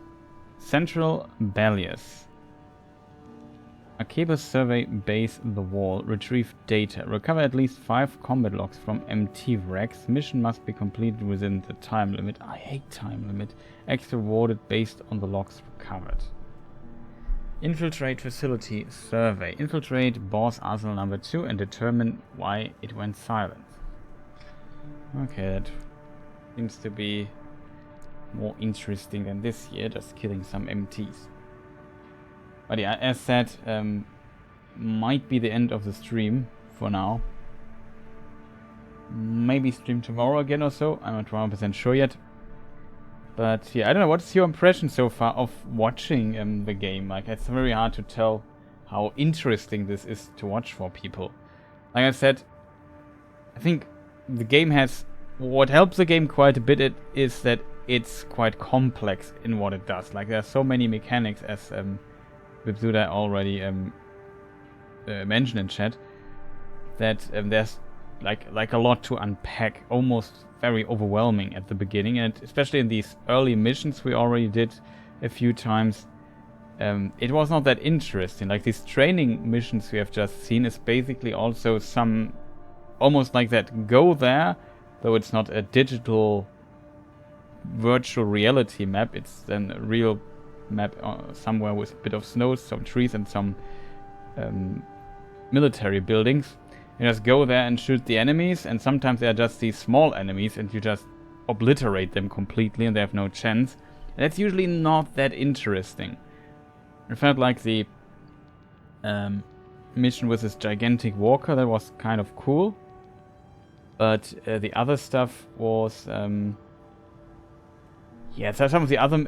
The early first mission... Like, I did the first few missions in the game and to the first tutorial boss, and I thought, okay, this is absolutely terrible. I didn't like it at all. Now, though I knew it will get better, because otherwise it's hard to explain that the game got so many high scores and reviews and so on. Like the beginning was really trash, I have to say. Like, it was really, really bad. I think one of the worst tutorial areas I've seen in a FromSoft game so far. It was that bad.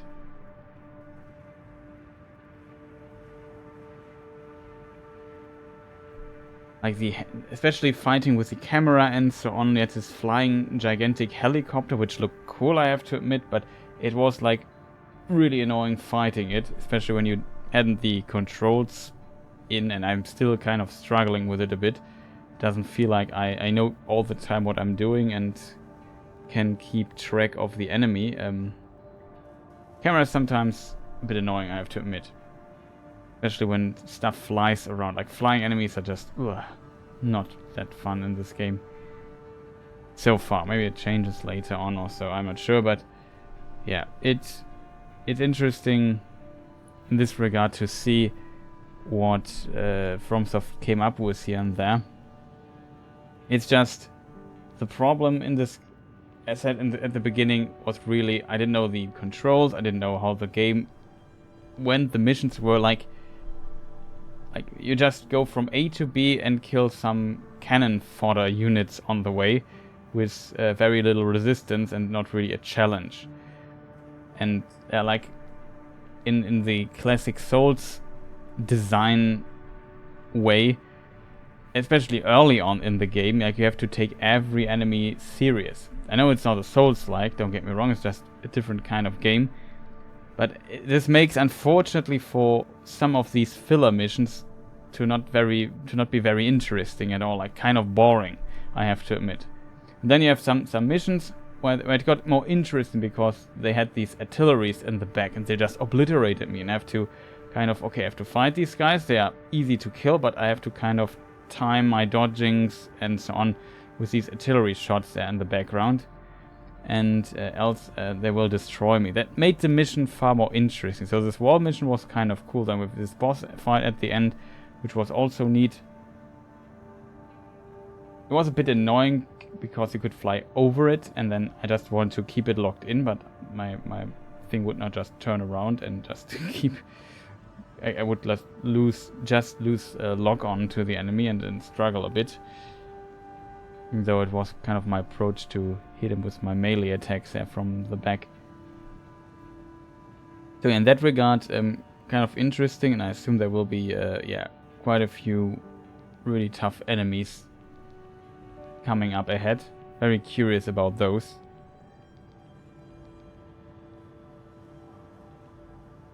So yeah, I guess the game can really shine when the challenge is there, and it definitely offers you a lot of stuff to experiment with, try new builds. Like the idea definitely is you not like in Souls, you have your strength build with a big club, and then or whatever weapon, or your katana build, or whatever bleeding build, and you stick to it almost the half the game or the entire game. Maybe you can of course also in Elden Ring or Souls change your build, but a little bit. But here it's really like, okay, just sell the parts, get the money back, buy a completely different mech, and then try how that's going. That's kind of cool, I have to admit. Like, that's pretty a big plus, and there's a lot of stuff going on in the game. Like, you have seen these these tetrapods, where you suddenly can shoot these really heavy guns while moving fast around, while the other mech would have to stand still for a moment. That's definitely pretty huge. I'm not sure if there's too much of a downside on this weapon, if I'm honest, because it feels like this tetrapod thing is just really strong. Because it is kind of the best of both worlds. Maybe because it's heavy and you get less dodge power, I'm not sure. But at least it seemed pretty strong.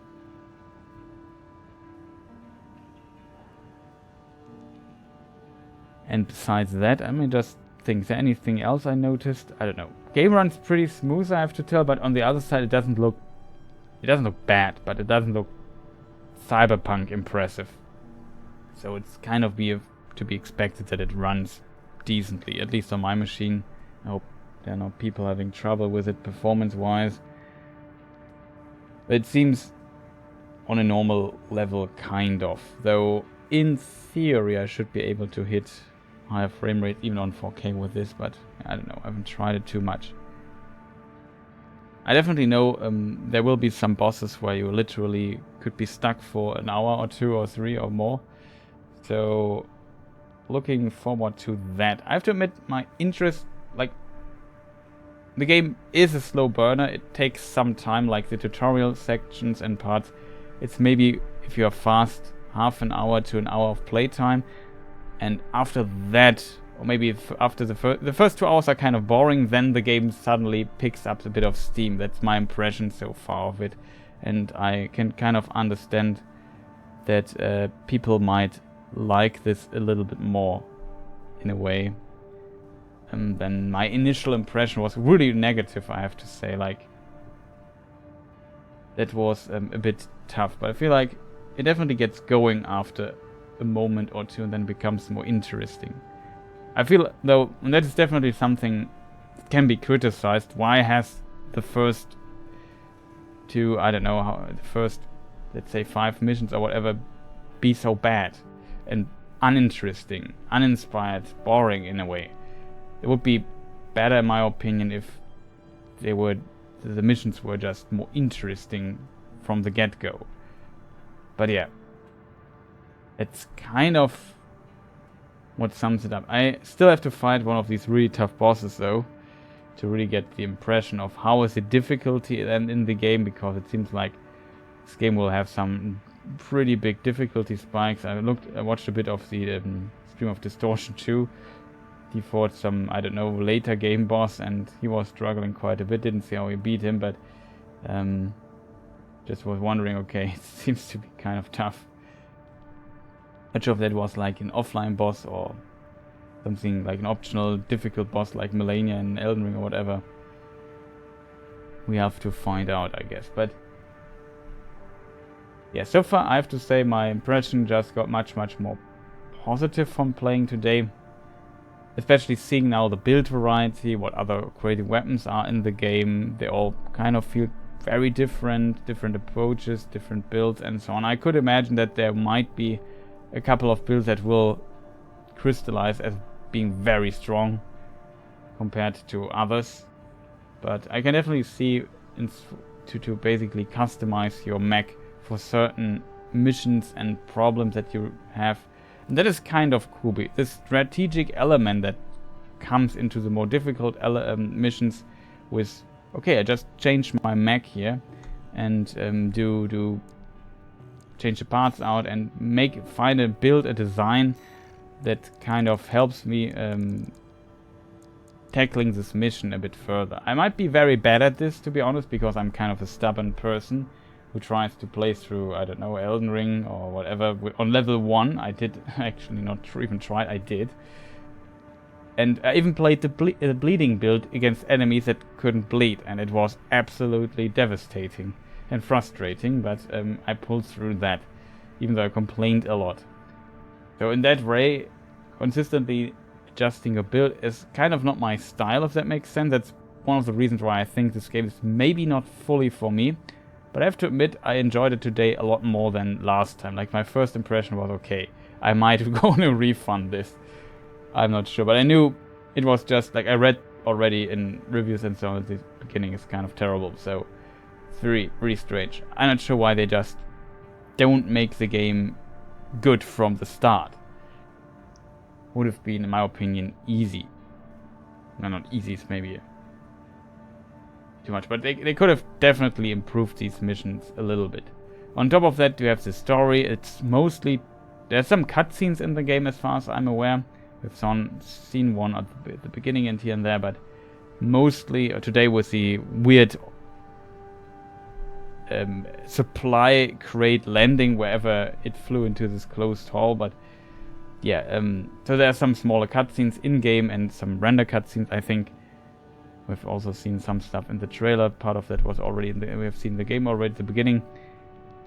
But mostly it's audio logs basically, and yeah, it's, I wouldn't say not enough, but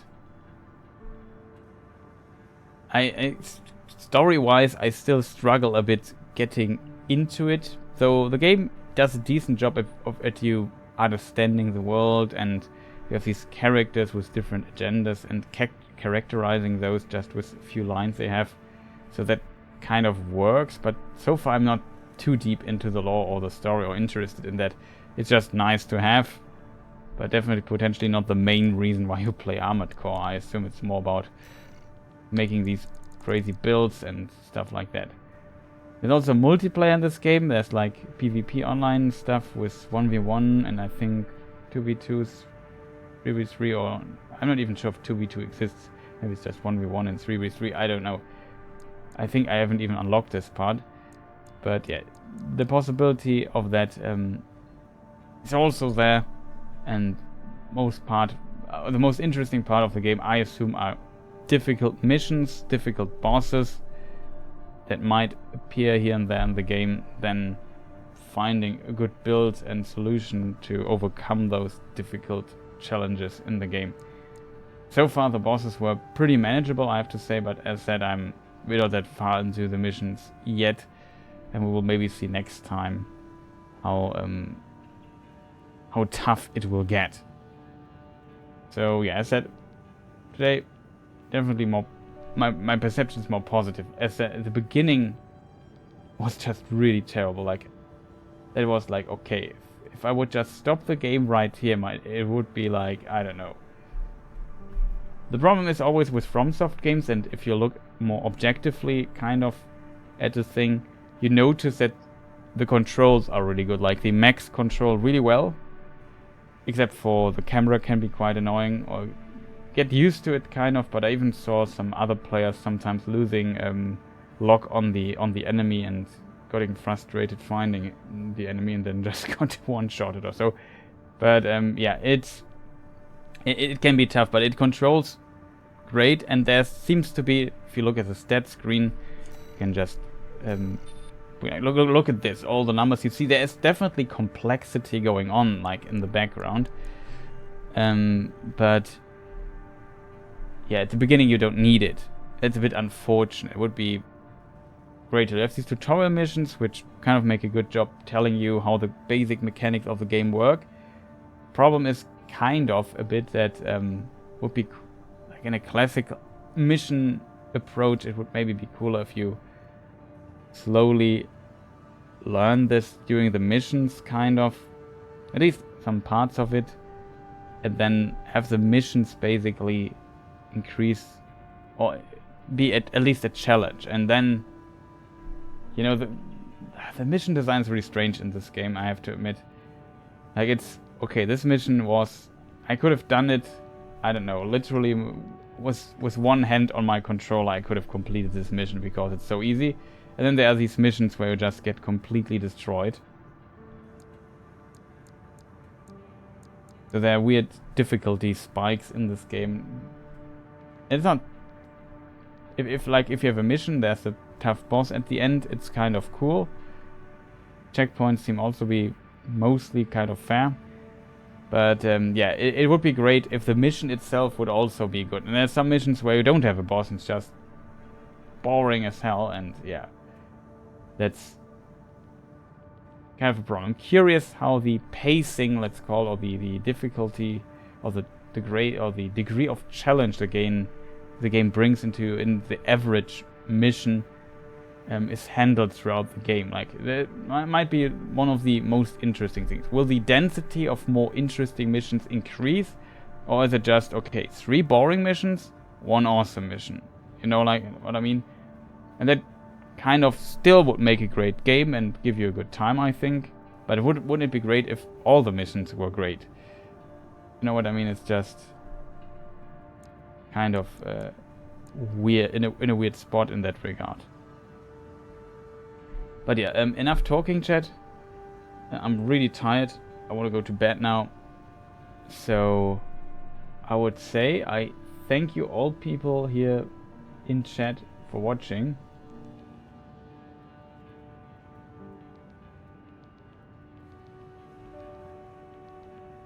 If you want great missions, play Baldur's Gate 3. Yeah, we have to continue with that as well, but unfortunately this year is absolutely crazy with video games. And yeah, I don't even dare to continue the game because it seems so big.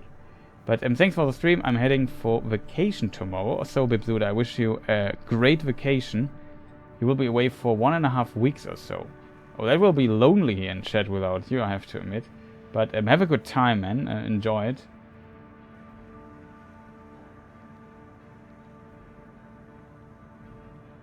And yeah, I won't be on vacation, whatever the correct preposition is, and I might stream tomorrow again, maybe evening, maybe not. Depends a little bit on my schedule tomorrow. Still working on this Cyberpunk modding video. Did quite a bit of progress today, I have to admit.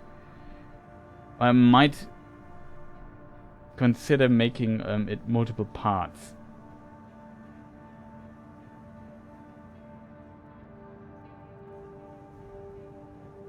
Because I decided to maybe add like a small how to install mods in for Cyberpunk tutorial thing.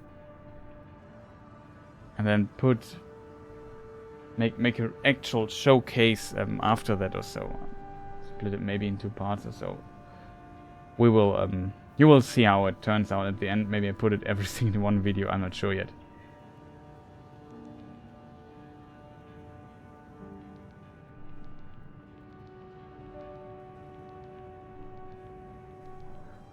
Oh, you have finished Baldur's Gate 3 already. How many hours did it take you to finish, Birchman? Just out of curiosity, just to see how potentially long the game is.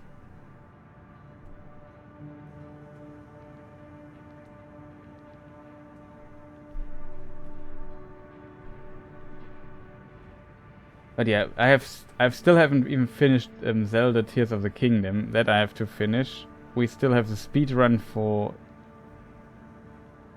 exactly 100 hours, so that's quite a lot.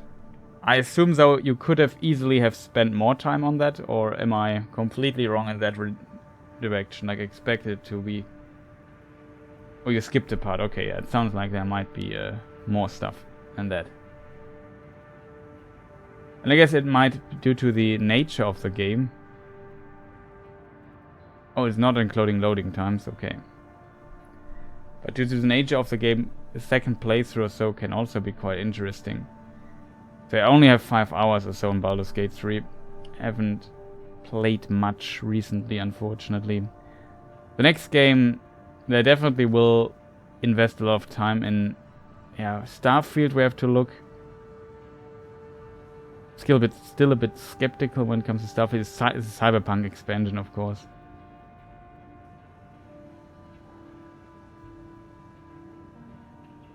Some fights took me a lot of time to figure out. Yeah, I can imagine that, especially on the higher difficulties, or on the highest, might be really tough at times. But I also, like, Divinity also had, even, you know, not play on the highest difficulty, had Divinity Original Sin, that is, had some, and Original Sin 2, had both had some really challenging fights. Oh, you're also playing with multi-classing. That can also add some problems here and there, I guess.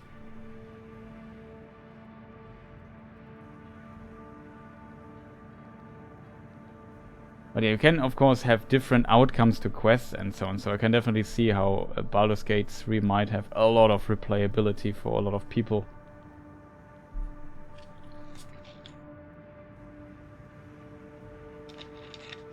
I really have to finish this mod showcase video this week or something, or at least one part of it. I have to stream again this week as well,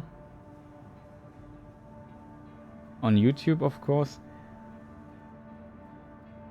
on the main channel. And yeah, I still have some keys for a Whisper in the Twilight, I think, the little indie game we played last time. Might continue this next time. Then I try to raffle these. I have two. Yeah, I think I have two keys. One I'm supposed to raffle on Discord, and one I can raffle on stream, or so we have to see.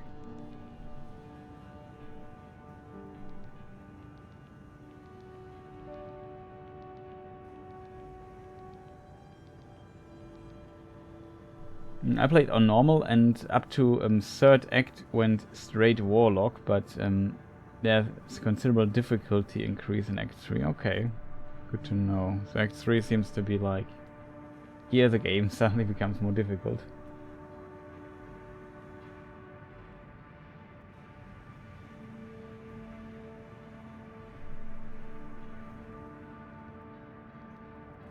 And figuring out really good build is very satisfying. Yeah. It's always, I think, quite important that this works. I guess it's also in this game, in Armored Core, very similar.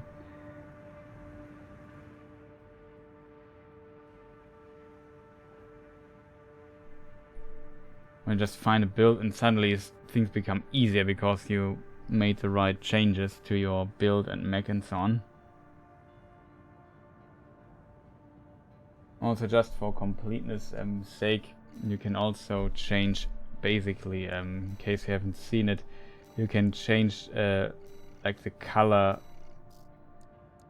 of every part of the mech if you so desire. Even some presets and so on. Even the little glowing things here, you can change. The weapon pods thing you can change. You can even change the reflectiveness and stuff like that. It's kind of ridiculous.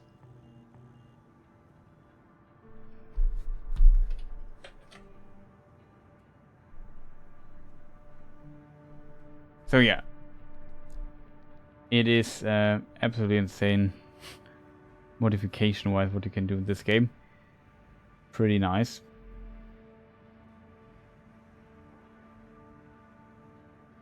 Okay, I would say I wish you people here fantastic rest of the day and a good evening or good night.